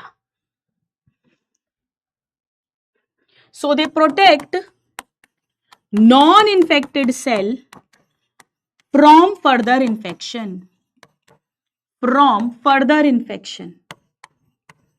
खुद तो इन्फेक्ट हुआ, तभी उसने इंटरफेरॉन एंटीवायरल प्रोटीन रिलीज करा, पर जो अभी तक दूसरे सेल्स नॉन इन्फेक्टेड हैं उनको प्रोटेक्ट कर लिया है फ्रॉम फर्दर इन्फेक्शन। और ये कैसे होता है? बाय इनहिबिटिंग, हाँ लेकिन this point is out of NCERT कि ये कैसे होता है। By inhibiting viral translation. Actually बेटा ट्रांसलेशन मतलब जेनेटिक मटेरियल से डीएनए से डीएनए, डीएनए से आरएनए तक तो बन जाता है, पर आरएनए से प्रोटीन्स नहीं बन पाते, वायरस वाले प्रोटीन्स। तो वायरस क्रिएट नहीं हो पाएगा, वायरस मल्टीप्लाई नहीं हो पाएगा। पता है इसे साइटोकाइन क्यों कहते हैं? साइटो मतलब सेल और काइन वर्ड काइनेटिक एनर्जी के लिए है। तो ये जो सेल है ये केमिकल प्रोड्यूस कर रहा है जो ट्रैवल करके यहां जा रहा है, काइनेटिक एनर्जी मूवमेंट कर रहा है। एक सेल ने दूसरे सेल तक खबर पहुंचा दी, इसीलिए साइटोकाइन बैरियर। बेटा एनसीईआरटी में केवल एक इंटरफेरॉन का एग्जाम्पल दिया है साइटोकाइन बैरियर में, पर ऐसे और भी केमिकल्स होते हैं। जैसे आपको मालूम है, मैं हमेशा बोलती हूँ जब भी कोई इंफेक्शन होगा बॉडी में तो फीवर आएगा, बुखार आएगा। बुखार क्यों आता है? क्योंकि जब भी इंफेक्शन होता है हमारे इम्यून सिस्टम सेल्स जो है वो एक केमिकल निकालते हैं पायरोजेंस, जिससे हमारे बॉडी का टेम्परेचर इंक्रीज होता है। ये एक प्रोटेक्टिव मैकेनिज्म है बेटा, ताकि हम डॉक्टर के पास जाएं, हमें पता चले कुछ गड़बड़ है और वो डायग्नोसिस हो और ट्रीटमेंट हो। तो ऐसे और भी होते हैं। इंटरफेरॉन साइटो वो अलग है बेटा, साइटोकाइनिन है वो प्लांट ग्रोथ रेगुलेटर या plant growth hormone. Auxin cytokinin जो अपाइकल डोमिनेंस को ओवरकम करता है, प्रमोटरी हार्मोन है, साइटोकाइनिन है। बिल्कुल, वो इसलिए बोलते हैं क्योंकि वो साइटोकाइनेसिस सेल का डिवीजन कराता है, प्रमोटरी है इसीलिए। बेटा ये जो थर्ड और फोर्थ है यानी सेल्यूलर और साइटोकाइन बैरियर, इन्हें बोलते हैं सेकेंड लाइन ऑफ डिफेंस। तो पहली सुरक्षा टुकड़ी फिजिकल एंड फिजियोलॉजिकल बैरियर है और सेल्यूलर एंड साइटोकाइन जो है ये सेकेंड लाइन ऑफ डिफेंस है। और ये सब कुछ जन्म से सिंस बर्थ हम सबके अंदर प्रेजेंट होता है। अच्छा बेटा मुझे एक बात बता दो प्लीज, क्या आप लोगों को याद है मैंने इन्फ्लेमेशन पढ़ाया था? क्या मैं इन्फ्लेमेशन लिखवा चुकी हूं आपको कि जो मास्ट सेल्स होते हैं वहां से हेपेरिन रिलीज होगा, वो वैसोडाइलेशन करेगा तो ब्लड वेसल्स की परमिएबिलिटी बढ़ेगी, जहां चोट लगी है वहां WBCs पहुंचेंगे, इसे हमने डायपिडिसिस कहा था, स्क्वीजिंग आउट ऑफ WBCs। उस जगह पर ब्लड सप्लाई बढ़ जाएगी तो वो रेड रेड हो जाएगा, थोड़ा गर्म हो जाएगा, थोड़ा स्वेलिंग आ जाएगा, पेन होगा, लॉस ऑफ फंक्शन होगा ताकि वहां पे काम हो सके। क्या ये सब याद है आपको? मुझे याद है, एनिमल टिश्यू में मैं ऑलरेडी पढ़ा चुकी हूं, तो मैं दोबारा तो नहीं लिखवाऊं यहां पे बेटा इन्फ्लेमेशन, एक बार बता दो मुझे। और मैंने आपको यह भी बताया था कि हिस्टामिन जो है वो मास्ट सेल्स तो निकालेंगे कनेक्टिव टिश्यू यानी ऑर्गन के अंदर, और ब्लड में वही काम बेसोफिल्स करते हैं, है ना। चल, तो हमारी इनेट इम्यूनिटी कंप्लीट होती है। अब लिखिए please acquired immunity. Acquired immunity जो स्पेसिफिक है, जिसमें मेमोरी प्रेजेंट है, जो आफ्टर बर्थ हम एक्वायर करेंगे, एक्वायर्ड इम्यूनिटी। ठीक है ना, ऑलरेडी रिटर्न है। हाँ बेटा वेरी गुड। चल, यहां पर हम दो बातें लिखेंगे, एक टेबल के फॉर्म में समझाऊंगी मैं, पर पहले समझ लो। देखो ध्यान से सुनो। सपोज मैंने अभी आपको एग्जाम्पल दिया था, चिकन पॉक्स का वायरस कोई 7 years ओल्ड गर्ल है, बॉय है, बच्चा है, उसके ब्लड में फर्स्ट टाइम आया, पहली बार। इम्यून सिस्टम ने उसे रिकॉग्नाइज किया, उसे समझा, दुश्मन को पहचाना, दुश्मन के खिलाफ स्ट्रैटेजी बनाई। इसमें थोड़ा टाइम लगेगा। उसके खिलाफ बंदूक की गोलियां बनाई, एंटीबॉडीज बनाई या तलवारें तैयार की, और उसमें थोड़ा टाइम लगा। तब तक सिम्टम्स प्रोड्यूस हो गए, वो बॉडी के अंदर मल्टीप्लाई कर गया पैथोजन, हम बीमार हो गए। डॉक्टर ने दवाई दी उसको कंट्रोल करने के लिए, इम्यून सिस्टम ने फाइट करा उसको कंट्रोल करने के लिए, हम बीमार हुए। पहला रिस्पॉन्स है, पहली बार बॉडी में एंटर हुआ है, इसे कहेंगे प्राइमरी इम्यून रिस्पॉन्स। जब भी कोई भी पैथोजन हमारे बॉडी में जिंदगी में पहली बार एंटर होगा तो जो इम्यून सिस्टम रिस्पॉन्स देगा उसे प्राइमरी रिस्पॉन्स कहते हैं। प्राइमरी पहला, यानी फर्स्ट एनकाउंटर हुआ है with a specific pathogen, with a specific pathogen. बेटा इस समय पर बीमारी होती है, सिम्टम्स आते हैं, पैथोजन अपने को तंग कर जाता है, बीमार कर जाता है, क्योंकि थोड़ा स्लो रिस्पॉन्स होगा, धीरे धीरे।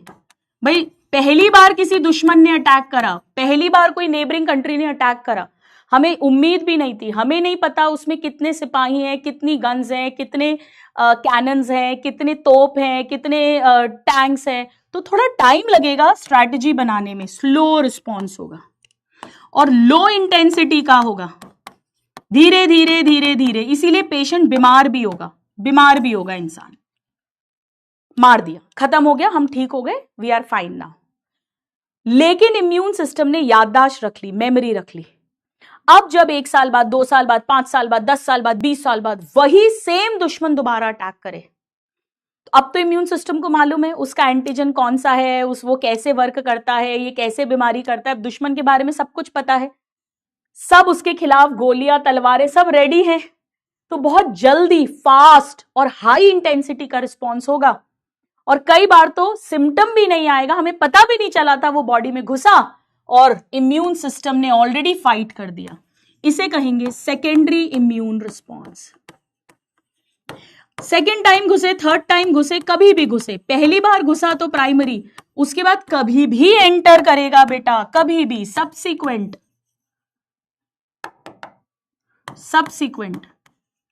तो जो रिस्पॉन्स आएगा उसे सेकेंडरी कहेंगे। Subsequent encounter with same pathogen,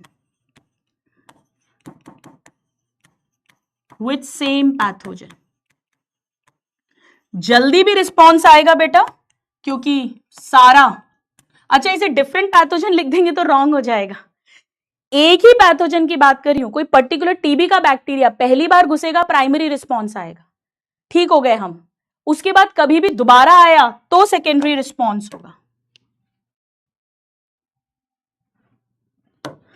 faster response, क्यों, why, due to memory of first encounter. ये बहुत बड़ी क्वालिटी है हमारे इम्यून सिस्टम को जो प्रकृति ने दी है बेटा। असर्शन रीजन का क्वेश्चन हो गया है ये। याददाश्त होने के कारण से फास्टर रिस्पॉन्स आएगा और तेज भी आएगा बेटा, हाईली इंटेंसिफाइड।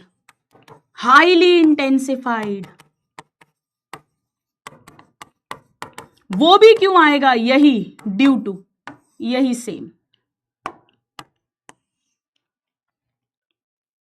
अब एक बात और समझो, सेकेंडरी रिस्पॉन्स को एक और नाम देते हैं, पहले समझना। स्टूडेंट्स, हमने एक वर्ड पढ़ा था एमनेजिया, जब मैंने आपको नर्वस सिस्टम पढ़ाया था। एमनेजिया का मतलब लॉस ऑफ मेमोरी, याददाश्त खो जाना, गुम जाना।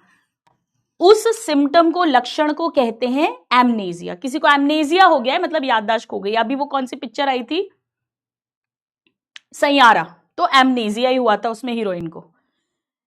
यहां पर एमनेजिया नहीं हुआ, यहां पर तो मेमोरी प्रेजेंट है, यानी एन एमनेजिया। एमनेजिया का उल्टा एन एमनेजिया। तो मेमोरी है बेटा, मेमोरी है। और मेमोरी के कारण इतना फास्ट इंटेंसिफाइड रिस्पॉन्स हो रहा है। एमनेजिया नहीं हो रहा, लॉस ऑफ मेमोरी नहीं हो रही, मेमोरी है, यानी एन एमनेस्टिक रिस्पॉन्स। इसे एन एमनेस्टिक रिस्पॉन्स भी कहते हैं, सेकेंडरी रिस्पॉन्स या एन एमनेस्टिक रिस्पॉन्स। हाँ बेटा, एल्जीमर्स बीमारी, बेटा बीमारी जो है, डिजीज जो है वो एल्जीमर्स है, उसका सिम्टम, लक्षण जो है वो एमनेजिया है। जैसे बीमारी मलेरिया है पर उसमें फीवर, चिल्स, ये उसके सिम्टम्स हैं। जैसे बीमारी निमोनिया है बट डिफिकल्टी इन ब्रीदिंग, ये सिम्टम है, लक्षण है। गजनी में भी एमनेजिया है, यस, गजनी में भी एमनेजिया। अलग अलग तरह के एमनेजिया होते हैं। किसी को टोटल लॉस ऑफ मेमोरी होता है, मैं कौन हूं, मैं कहां हूं। किसी को पार्शियल होता है, अपनी जिंदगी का कुछ हिस्सा वो भूल जाते हैं, बचपन का भूल गए या यंग एज का भूल गए या पिछले 5 साल भूल गए। अलग अलग तरीके से टाइप्स ऑफ एमनेजिया होता है। तो मैं यहां पर ये बात लिख देती हूं कि एमनेजिया का मतलब है लॉस ऑफ मेमोरी और इसीलिए एन एमनेजिया हो गया इसका उल्टा, ऑपोजिट, यानी मेमोरी प्रेजेंट। चलो, हो गया बेटा यहां तक सबका। तो हमने एक बेसिक पढ़ा कि हमारे में कंजेनाइटल इम्यूनिटी है, एक्वायर्ड इम्यूनिटी है। कंजेनाइटल में 4 बैरियर्स हैं और एक्वायर्ड में प्राइमरी सेकेंडरी रिस्पॉन्स होता है। अब आओ हम बात करते हैं आखिर इम्यून सिस्टम की। Immune system, immune system, immune system के अंदर मैंने आपसे कहा था ऑर्गन्स आएंगे, ऑर्गन में टिश्यू आएगा, टिश्यू में सेल्स आएंगे। सो ये है लिम्फॉइड ऑर्गन से बना हुआ। मैं बहुत इजी वे में आपको पढ़ाऊंगी बेटा, बहुत सिंपल वे में हम पढ़ेंगे। पहले मुझे सुन लो, फिर अपन लिखेंगे। लिम्फॉइड ऑर्गन का मतलब समझो, जहां पर बी एंड टी लिम्फोसाइट्स से रिलेटेड कुछ होगा। समझना, अगर किसी ऑर्गन के अंदर B lymphocyte, T lymphocyte form हो, फॉर्म कहां होते हैं फॉर्म बेटा? ऑल ब्लड सेल्स कहां फॉर्म होते हैं? रेड बोन मैरो में, हड्डियों के अंदर रेड बोन मैरो में। आरबीसी, प्लेटलेट्स, ऑल डब्ल्यूबीसी यानी बी लिम्फोसाइट, टी लिम्फोसाइट सब कहां बनते हैं? रेड बोन मैरो में। उसे कहेंगे प्राइमरी लिम्फॉइड ऑर्गन। तो रेड बोन मैरो एक प्राइमरी लिम्फॉइड ऑर्गन है, यानी यहां पर बी और टी लिम्फोसाइट्स फॉर्म होते हैं। नाउ सेकेंड, फॉर्म होने के बाद इन्हें स्पेशलाइज होना है, डिफरेंशिएट होना है। डिफरेंशिएट मतलब जैसे हम सीखेंगे बी लिम्फोसाइट्स में से कुछ मेमोरी बी लिम्फोसाइट्स बनेंगे, जिनका काम होगा कि जो अभी पैथोजन आया है उसको याद रखना, और दूसरे होंगे जो काम करेंगे, उस समय लड़ाई करेंगे, एंटीबॉडीज, बंदूक की गोलियां बनाएंगे, बुलेट्स बनाएंगे और उस एंटीजन को मारेंगे। तो ये 2 तरीके के बनेंगे। इसी तरह टी लिम्फोसाइट्स भी मैं पढ़ाऊंगी कि कुछ होते हैं जो मेमोरी टी सेल्स बनेंगे, जो याद रखेंगे कि ये बैक्टीरिया, वायरस को, ताकि next time faster intensified response आए। कुछ है जो सीधे तलवार लेके घोपेंगे बैक्टीरिया, वायरस के अंदर, हम देखेंगे कैसे छेद कर देते हैं, वही जैसे नेचुरल किलर सेल काम करते हैं, पानी घुसता है, बर्स्ट हो जाता है, डायरेक्ट किलिंग करेंगे। कुछ होंगे बेटा जो बंदूक की गोली चलाने वाले बी लिम्फोसाइट और तलवार लेकर लड़ने वाले टी लिम्फोसाइट, उनके कमांडर होंगे। जब वो कमांड देगा तभी जाकर ये बुलेट्स बनाएगा और ये तलवार मारेगा, घोपेगा। हम सब सीखेंगे। इन्हें टी हेल्पर सेल्स बोलते हैं। याद है आपको, एड्स का जो वायरस है वो इन्हें ही अटैक करता है, इसीलिए बी टी लिम्फोसाइट्स कुछ काम के नहीं रहेंगे, टोटल इम्यूनिटी ठप हो जाती है। तो बेटा ये जो ट्रेनिंग हो रही है कि तुमको मेमोरी बी सेल बनना है, तुमको मेन बी सेल बनना है, तुमको हेल्पर टी सेल बनना है, तुमको मेमोरी टी सेल बनना है, तुमको जो है किलर टी सेल बनना है, इसे बोलते हैं डिफरेंशिएट होना। बी लिम्फोसाइट्स फॉर्म भी रेड बोन मैरो में होते हैं और स्पेशलाइज भी यही होते हैं, पर टी लिम्फोसाइट्स फॉर्म तो रेड बोन मैरो में होते हैं, फिर ब्लड में डाले जाते हैं और ब्लड से यहां पर जो ग्लैंड होता है थाइमस, याद है आपको पढ़ा है हमने, एज के साथ साथ थाइमस का साइज छोटा होता जाता है, इसीलिए हमारी इम्यूनिटी भी पुअर होती जाती है, क्योंकि ये है training school of T lymphocyte. T lymphocyte form red bone marrow में होंगे, ब्लड में डालेंगे, ब्लड से थाइमस में पहुंचेंगे, यहां थाइमोसिन हार्मोन बनेगा, वो इनको स्पेशलाइज डिफरेंशिएट यानी ट्रेनिंग देते हैं। तो बेटा ये दोनों ही प्राइमरी लिम्फॉइड ऑर्गन है। प्राइमरी लिम्फॉइड ऑर्गन का मतलब अगर उसमें फॉर्म होगा तो भी प्राइमरी है, और अगर वहां ट्रेनिंग होगी, डिफरेंशिएशन, स्पेशलाइजेशन होगा तो भी प्राइमरी है। बी लिम्फोसाइट्स फॉर्म और स्पेशलाइज दोनों रेड बोन मैरो में होते हैं। T lymphocyte form red bone marrow में होता है और स्पेशलाइज थाइमस में होता है। यानी कुल मिलाकर bone marrow, red bone marrow and thymus दोनों ही प्राइमरी लिम्फॉइड ऑर्गन है। ऐसा समझ लो बेटा, यहां पर सिपाहियों की, सोल्जर्स की भर्ती हो रही है और उनको ट्रेनिंग दे रहे हैं। ये ट्रेनिंग सेंटर है बेटा, पुणे में ट्रेनिंग सेंटर है, जयपुर में ट्रेनिंग सेंटर है फॉर एग्जाम्पल। तो ये है प्राइमरी लिम्फॉइड ऑर्गन। पर क्या लड़ाई यहीं होती है? क्या युद्ध यहां होता है? नहीं नहीं। क्या होता है फिर? यहां ये लड़ते हैं, मतलब सीखते हैं लड़ना, और फिर इनकी पोस्टिंग्स होती हैं। पोस्टिंग कहां होती है? बॉर्डर पे, आसाम के बॉर्डर पे, कश्मीर के बॉर्डर पे, गुजरात के बॉर्डर पे, पंजाब के बॉर्डर पे, क्योंकि बॉर्डर से ही तो दुश्मन आएगा, साउथ के बॉर्डर पे।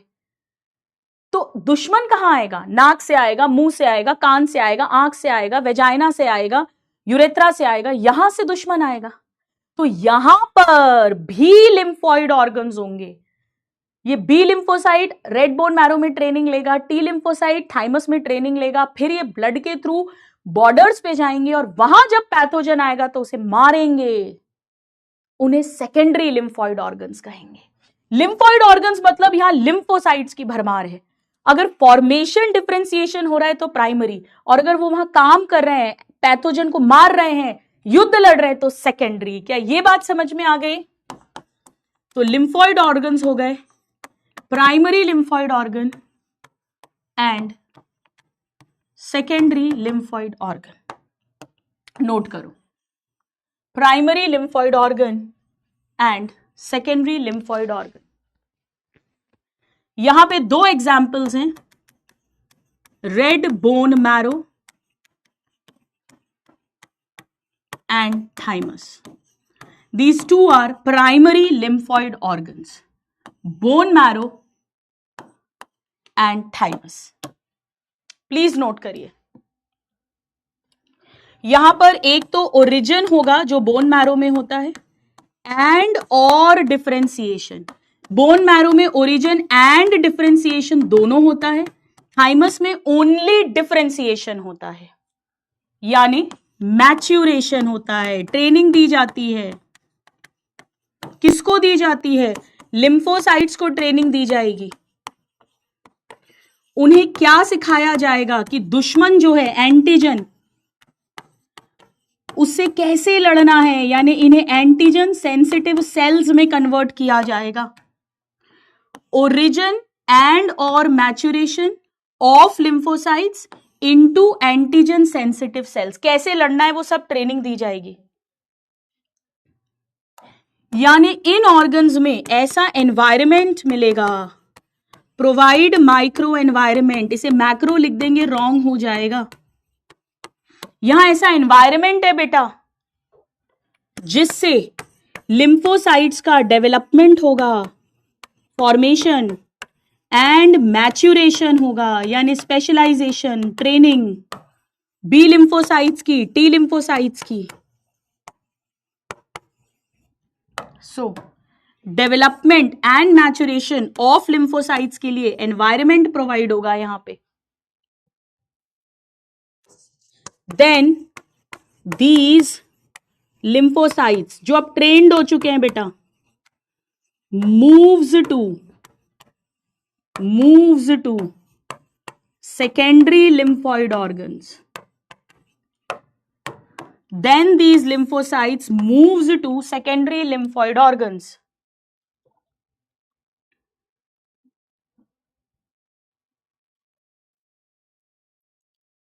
और यहां सेकेंडरी लिम्फॉइड ऑर्गन्स में जाके दुश्मन से सामना होगा, दुश्मन से सामना होगा।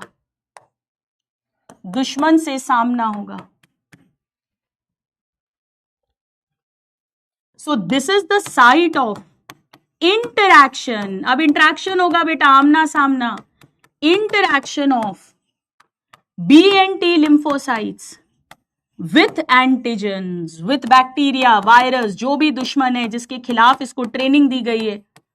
This is the site of interaction of lymphocytes with antigens.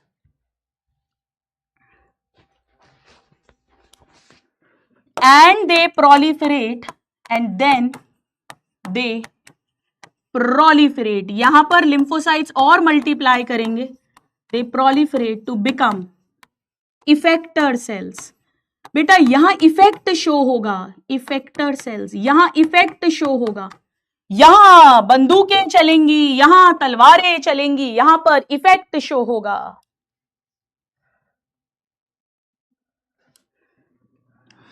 कौन कौन से हैं सेकेंडरी लिम्फॉइड ऑर्गन्स?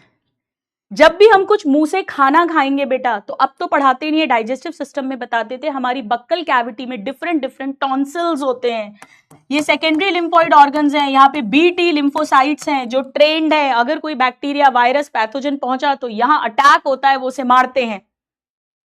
अगर वो बचते बचते स्मॉल इंटेस्टीन तक पहुंच गए, ईसोफेगस, स्टमक, स्मॉल इंटेस्टीन, बेटा स्मॉल इंटेस्टीन में भी ऐसे ही टॉन्सिल्स हैं, लिम्फॉइड टिश्यू का ग्रुप है, जिन्हें पेयर्स पैचेस कहते हैं, पेयर्स पैचेस।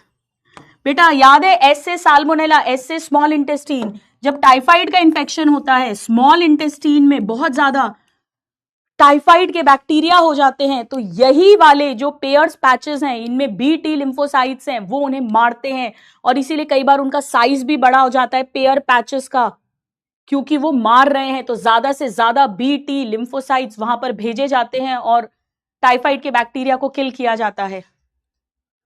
इसी तरह बेटा अपेंडिक्स, हमारे में तो वेस्टिजियल हो गया है, लार्ज इंटेस्टीन शुरू होती है, उसके ठीक पहले स्प्लीन, तिल्ली। स्प्लीन का हल्का सा आइडिया बॉडी फ्लूइड्स में मैंने बताया था आपको, स्टमक के और लेफ्ट में होता है, राइट में लिवर है, लेफ्ट में स्टमक के और साइड में। स्प्लीन मैंने आरबीसी में भी पढ़ाया था, ग्रेवयार्ड, कब्रिस्तान है आरबीसी का, यहीं आरबीसी मरते हैं। इसके अलावा बेटा हमारी पूरी बॉडी में जगह जगह पर लिम्फॉइड टिश्यू की गठाने हैं, ग्रुप्स हैं, ऐसा समझ लो, जगह जगह जगह, ताकि जहां से भी बैक्टीरिया, वायरस, पैथोजन पहुंचे वहां पर बी टी लिम्फोसाइट्स, ऐसा समझ लो पुलिस स्टेशन है, छोटे छोटे छोटे छोटे टुकड़ियां हैं, छोटी छोटी छोटी, जहां पर ready antigen sensitive B T lymphocytes हैं, ट्रेन्ड सोल्जर्स हैं, ताकि दुश्मन को मार दें। छोटा छोटा छोटा छोटा, इन्हें लिम्फ नोड्स कहते हैं। And last but not the least malt, जिसका फुल फॉर्म मैं अभी समझाती हूं। बेटा कोई भी पैथोजन मोस्टली कहां से एंटर होगा, जीआईटी से, या जीआईटी से, रेस्पिरेटरी से, या यूरिनोजेनाइटल से। तो म्यूकोजा तो है ही, पर रास्ते में जगह जगह पर लिम्फॉइड टिश्यू का ग्रुप्स है, यानी वही ट्रेन्ड बी टी लिम्फोसाइट्स है, ताकि जब वहां से कोई भी पैथोजन एंटर हो उन्हें वही मार दिया जाए। तो इसे कहते हैं म्यूकोसा एसोसिएटेड, म्यूकोजा है ना, वही म्यूकस मेम्ब्रेन, म्यूकोसा एसोसिएटेड, उसके साथ associated lymphoid tissue, mucosa associated lymphoid tissue. इसके फुल फॉर्म पे भी नीट में क्वेश्चन आ चुका है, नोट कर लीजिए एक बार क्विकली।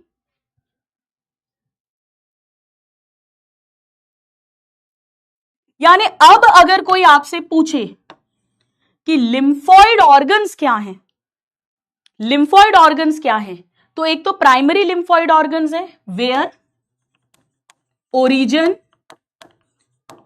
एंड और डिफरेंशिएशन या मैच्यूरेशन, या मैच्यूरेशन होगा। और दूसरी तरफ सेकेंडरी लिम्फॉइड ऑर्गन्स हैं, जहां पर ये फलेंगे फूलेंगे, यानी ये लड़ाई करेंगे, युद्ध करेंगे, पैथोजन को मारेंगे। And proliferation of lymphocytes occur, of lymphocytes occur, of lymphocytes occurs. ये तो प्राइमरी वाले हो गए, ओरिजिन एंड और डिफरेंशिएशन, और ये सेकेंडरी हो गए प्रोलिफरेशन। ये टोटल परिभाषा हो गई लिम्फॉइड ऑर्गन की, और ये ऑर्गन्स हो गए टू टाइप्स के, प्राइमरी एंड सेकेंडरी। फटाफट से नोट करो, अभी सब इनके बारे में थोड़ी थोड़ी और बातें हम करेंगे बेटा, जल्दी से लिख लो। तो मुझे एक बार डन डनाडन डन कर दो।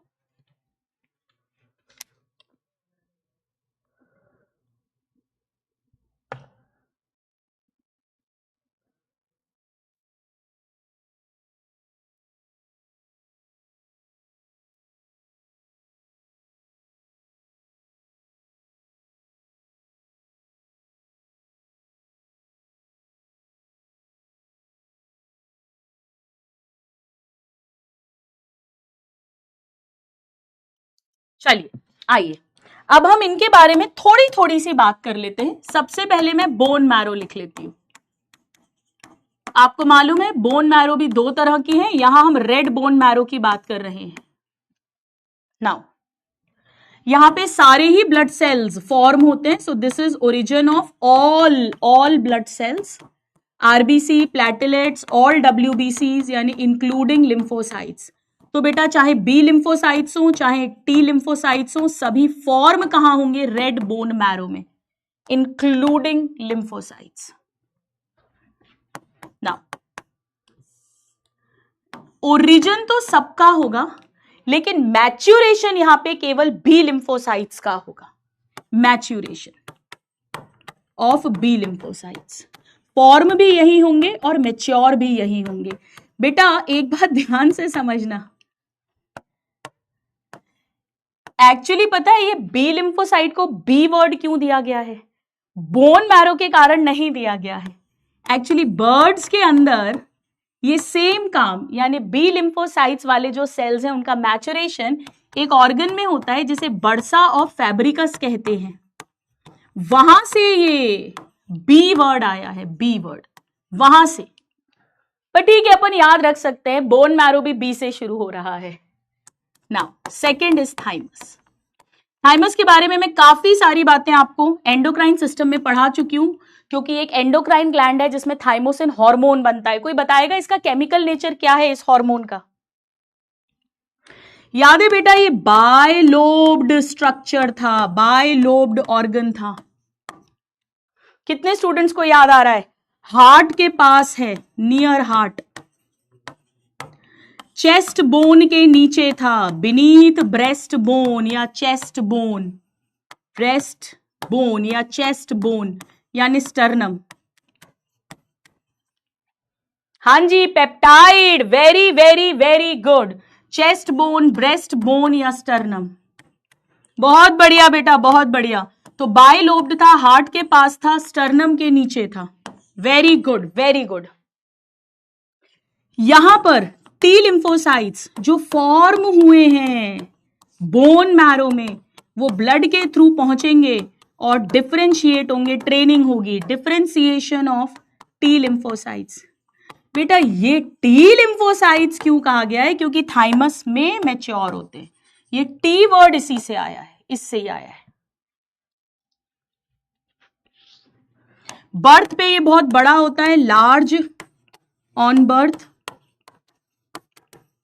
मैंने बताया था एज के साथ ये छोटा होता जाता है, keeps on reducing in size with age. कितने स्टूडेंट्स को ये बात याद आ रही है? इसका असर्शन रीजन भी बनता था कि इसीलिए एज के साथ हमारी इम्यूनिटी पुअर होती है। मैंने कहा भी था ये बहुत कॉमन क्वेश्चन है।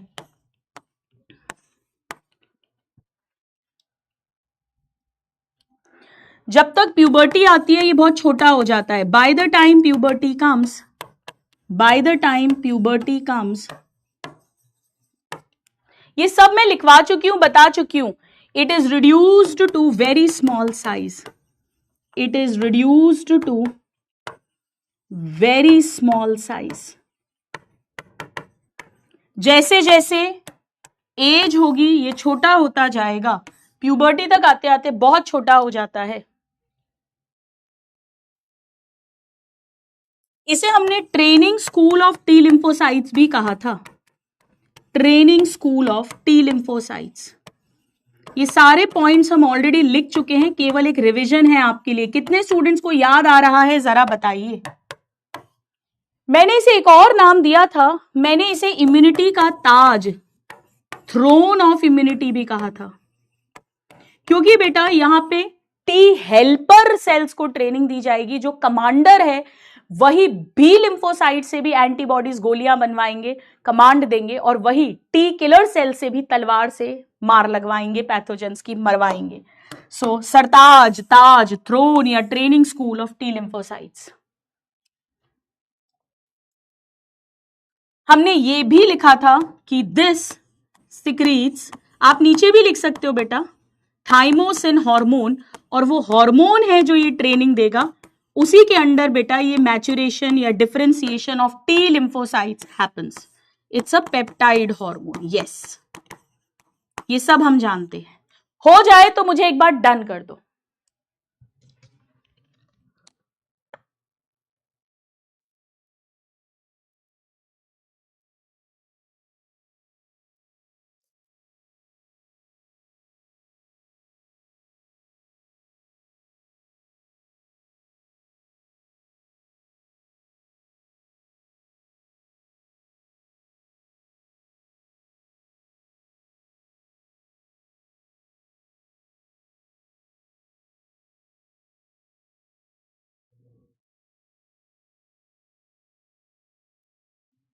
Yes done. चलिए, सो हमने रेड बोन मैरो देख लिया बेटा, हमने थाइमस देख लिया, टॉन्सिल्स, पेयर्स, पैचेस, अपेंडिक्स की डिटेल हमें पढ़नी नहीं है। अब हम सीधे लिम्फ पर आएंगे, और सॉरी स्प्लीन पर आएंगे। स्प्लीन तिल्ली कहते हैं इसे हिंदी में, स्टमक के और लेफ्ट साइड में होती है, प्लीज लिखिएगा। मतलब ऐसा मान लो आप कि जैसे मान लो ये डायफ्राम है, तो यहां पे तो लिवर होता है, यहां पे स्टमक होता है, ये और लेफ्ट में होती है, और लेफ्ट में बेटा किडनी शेप की होती है, ये बीन शेप्ड की, लार्ज बीन शेप्ड, राजमे जैसी। किडनी भी बीन शेप्ड थी, बीन शेप्ड लार्ज। ऑर्गन है बेटा, ऑर्गन, खूब सारा लिम्फोइड टिश्यू है, खूब सारे बीटी लिम्फोसाइट्स इकट्ठे रहते हैं, ट्रेंड वाले, यस ट्रेंड वाले। So contains trained BT lymphocytes, plus बेटा यहां पे फैगोसाइट्स भी रहते हैं। फैगोसाइट्स मतलब जो यहां ब्लड आएगा उसमें न्यूट्रोफिल्स हैं, मोनोसाइट्स हैं, और प्लस यहां पे मैक्रोफेजेस भी होंगे। बेटा यहां पे क्या होता है, एक्चुअली ब्लड एक बार फिल्टर होता है, तभी तो जो खून में आरबीसीज 120 डेज बाद मर गए हैं वो यहां फिल्टर होके और ये उन्हें फिर डिस्ट्रॉय करता है। तो कैसे डिस्ट्रॉय करता है, ये फैगोसाइट्स होते हैं जो मरे हुए आरबीसीज को पूरा खत्म कर देते हैं। लिवर में भी आरबीसीज डिस्ट्रॉय होते हैं, पर सबसे ज्यादा यहां होते हैं, इसीलिए इसे आरबीसी का कब्रिस्तान कहते हैं। तो लिम्फोसाइट्स तो हैं ही, इम्यूनिटी में तो रोल है ही, साथ में फैगोसाइट्स भी हैं जो ब्लड के थ्रू अगर कोई पैथोजन आया है लिविंग उसे भी मार देंगे, और प्लस जो डेड आरबीसीज है उन्हें भी मार देंगे। So it acts as blood filter, it acts as blood filter by trapping blood borne microorganisms। जो ब्लड के थ्रू माइक्रो ऑर्गेनिजम्स आए हैं फॉरेन हार्मफुल, उन्हें ट्रैप कर लेता है, पकड़ लेता है, और यहां फैगोसाइट्स उन्हें खा जाते हैं या लिम्फोसाइट्स उन्हें मार देते हैं। So acts as blood filter, blood filter लिख लीजिए please. It is also called graveyard of RBC, ये बात मैं आपको बॉडी फ्लूइड्स चैप्टर में पढ़ा चुकी हूं, लिखवा चुकी हूं कि स्प्लीन को आरबीसी का कब्रिस्तान कहते हैं, यानी it destroy RBC, it destroy RBC after 120 दिन जैसे ही होते हैं, after 120 days life span, 4 months के बाद, 30 डेज का 1 मंथ होता है। सो 4 महीने के बाद में ये आरबीसी को डिस्ट्रॉय कर देता है।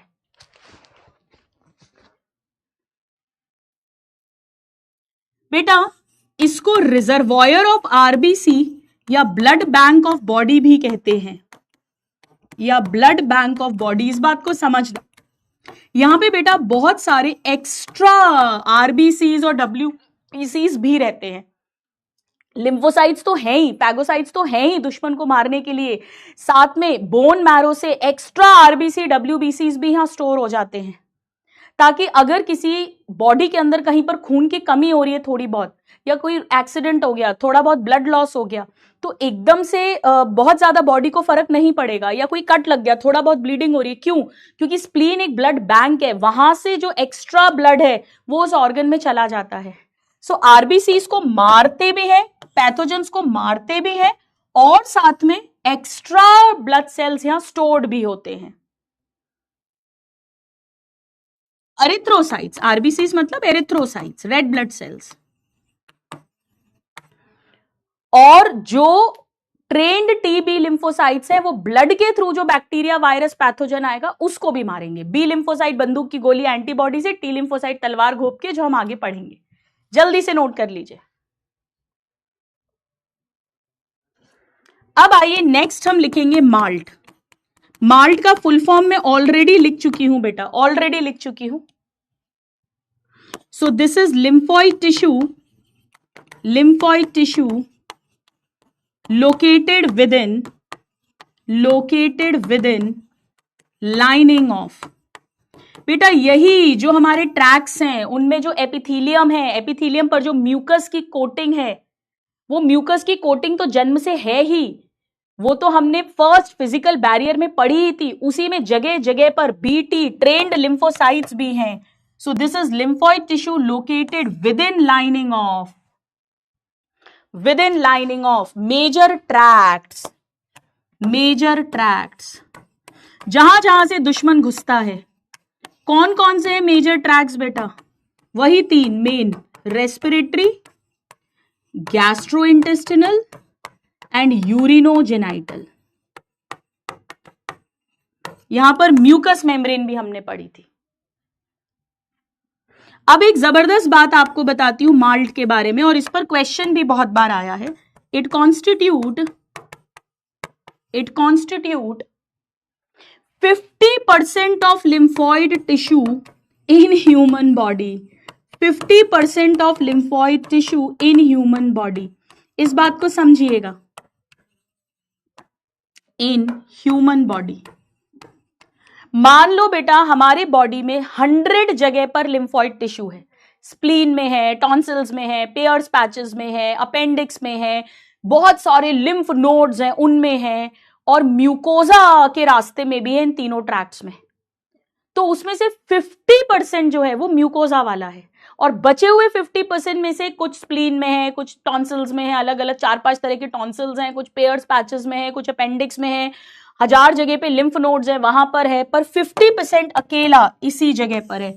क्यों? क्योंकि बेटा यही तो एंट्री पॉइंट्स हैं जहां से पैथोजन एंटर करता है. तो हमारी कंट्री में भी तो ऐसे ही होता है, जो एंट्री पॉइंट्स है, जो बॉर्डर एरियाज है, वहां पे मैक्सिमम ट्रेन्ड सोल्जर्स को हम लोग पोस्टिंग देते हैं. वैसा ही है. नाउ लिम्फ नोड्स हमने अपेंडिक्स नहीं लिखा बेटा, टॉन्सिल्स नहीं लिखा, और पेयर्स पैचेस नहीं लिखे हैं, है ना. वो डाइजेस्टिव सिस्टम में पढ़ाते थे. ये छोटे छोटे सॉलिड स्ट्रक्चर्स हैं बेटा, छोटे छोटे सॉलिड स्ट्रक्चर्स हैं जहां पे भी लिम्फैटिक सिस्टम है.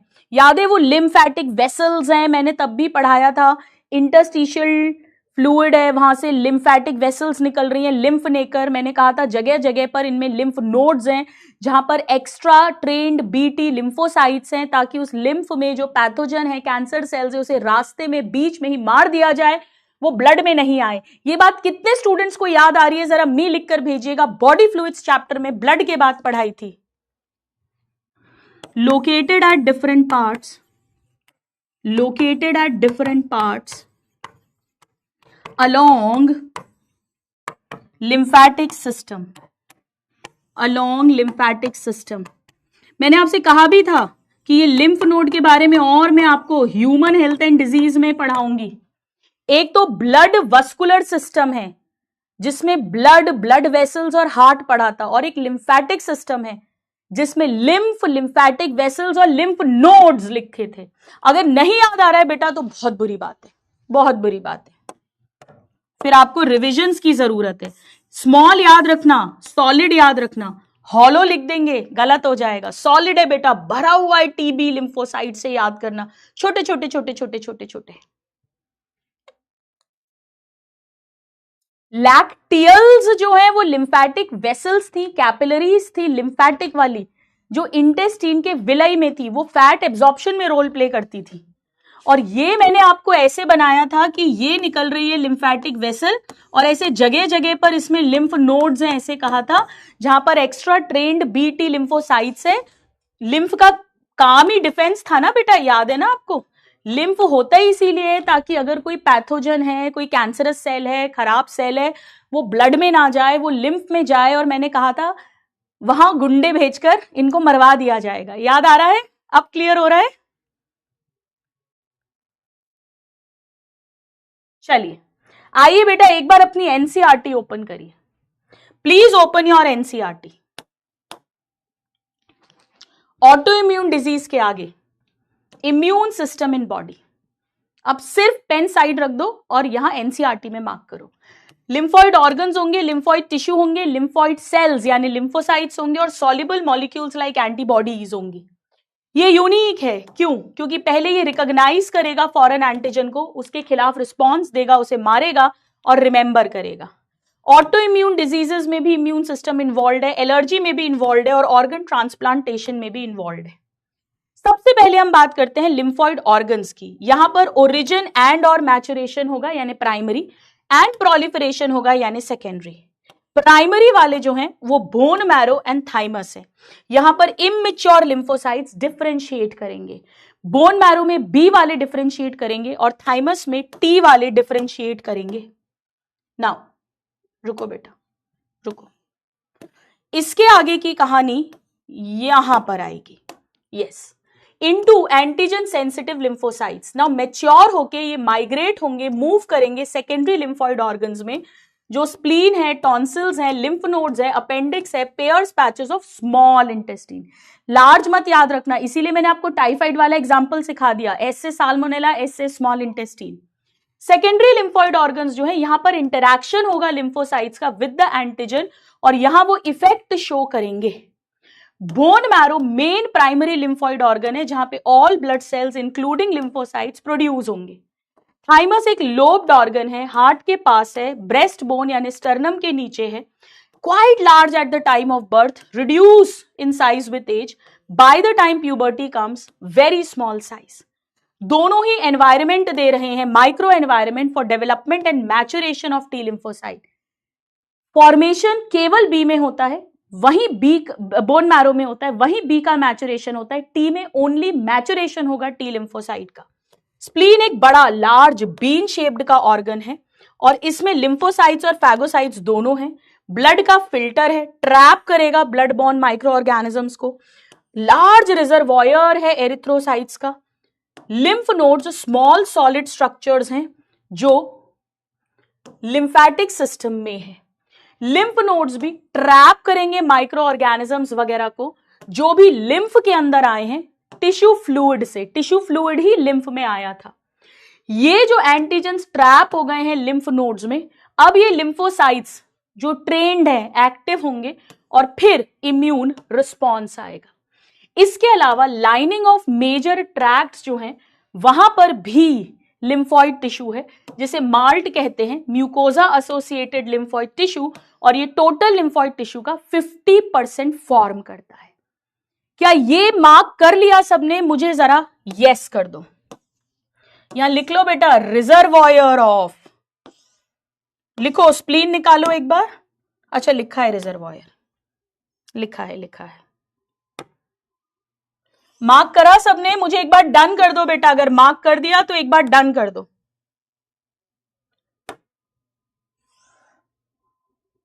एक बार डन लिख दो, डन। एड्स में प्रीवियस लेक्चर्स में पढ़ा चुकी हूं। अब आप लोगों को क्या करना है, देखो, अब आपको ये निकालना है, ये पैराग्राफ निकालो। ये अभी नहीं पढ़ा, ये भी पढ़ा दिया है, ये निकालो बेटा। इम्यूनिटी, कम ऑन एवरीबॉडी, निकालिए इम्यूनिटी, निकालो इम्यूनिटी। 7.2 पे जाओ बेटा, 7.2 पे जाओ। जहां इंफेक्शियस डिजीजेस हैं 7.3 एड्स है, अभी हम 7.2 पे गए हैं। Every day we are expose to a large number of infectious agent, लेकिन ओनली फ्यू हैं जिससे बीमारी होती है। क्यों? बिकॉज हमारी body is able to defend itself from most of the foreign antigen. यही जो ओवरऑल एबिलिटी है होस्ट की to fight the disease causing organism given by immune system is called immunity, which is of two types, innate और acquired। मिल गया बेटा सबको? 7.2 देखो, जहां इंफेक्शियस एजेंट के प्रिवेंशन पढ़ाया था, एड्स वेड्स के पहले, ऑटो इम्यूनिटी के पहले चल रहा है ये।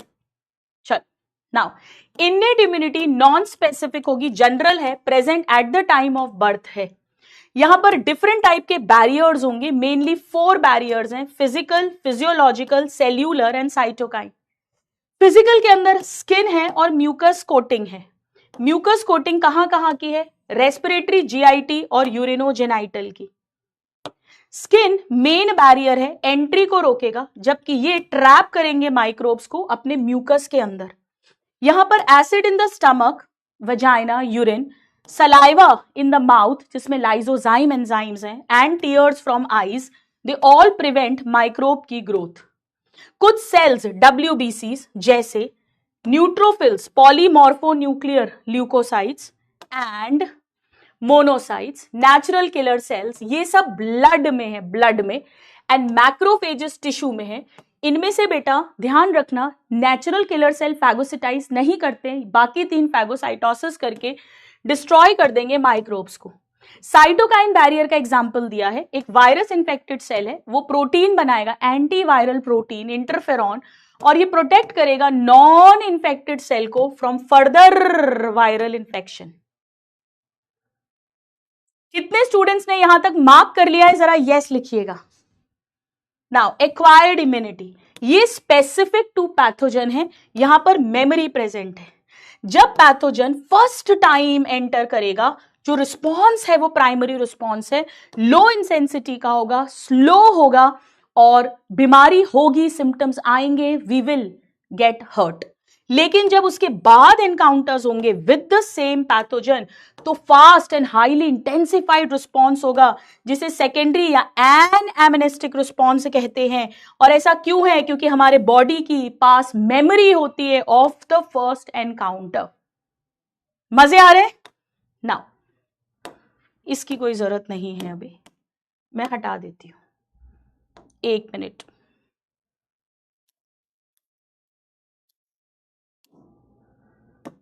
ये हो गया है ना?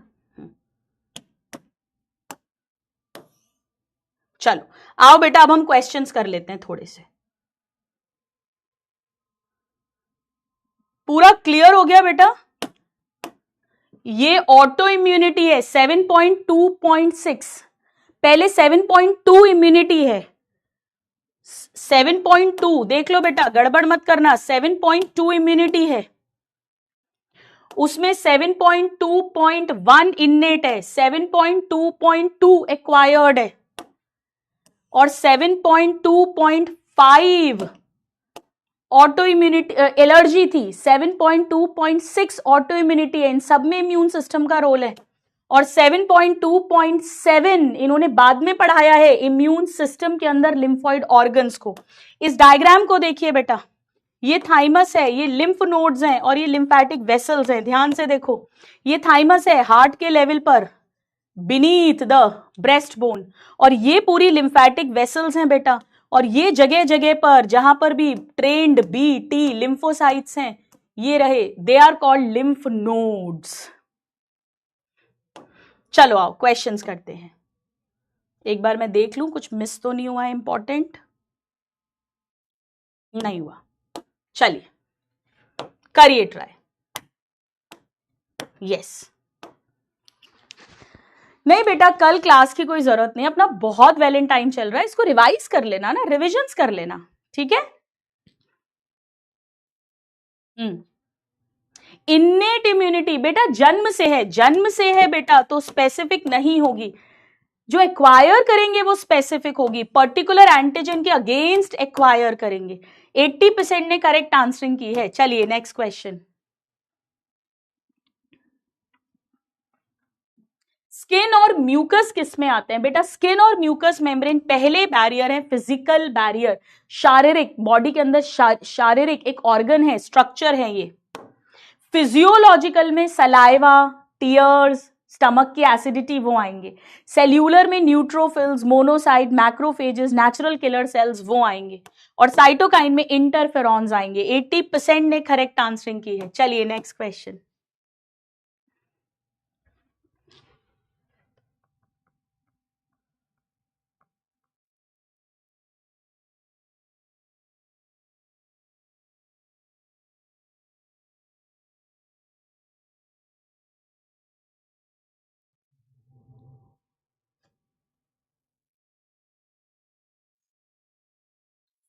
सलाइवा और tears, this is physiological. Students बहुत क्वेश्चन आते हैं इन 4 बैरियर्स पर, बिल्कुल टिप्स पर होने चाहिए। 80% ने करेक्ट आंसरिंग की है। चलिए नेक्स्ट क्वेश्चन, टिप्स पर होना चाहिए, very very important.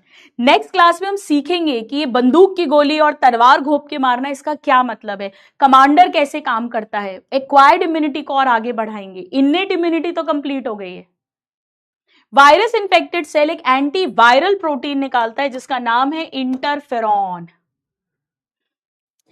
Cytokine barrier है, ये बैरियर का नाम साइटोकाइन है अगर बैरियर पूछते, पर ये केमिकल पूछ रहे हैं बेटा। 90% ने करेक्ट आंसरिंग भी की है। चलिए नेक्स्ट क्वेश्चन, बहुत इजी क्वेश्चन है।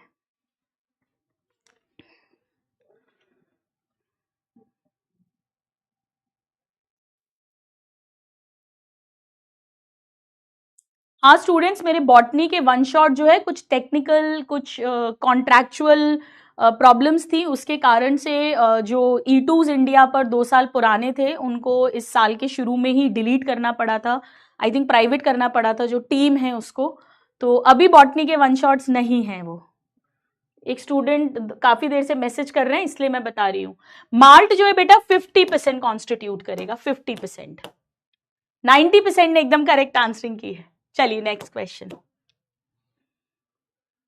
स्प्लीन ऑर्गन है बेटा, तिल्ली एक ऑर्गन है, जैसे स्टमक है, लिवर है, स्किन को भी अब ऑर्गन मानते हैं, लार्जेस्ट ऑर्गन मानते हैं स्किन को इनफैक्ट। और ऑर्गन है तो टिश्यूज हैं, सेल्स हैं, तो स्किन के अंदर भी जो है इट्स एन ऑर्गन।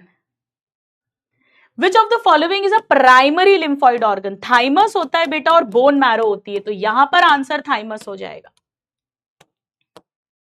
80% ने करेक्ट आंसरिंग की है। चलिए नेक्स्ट।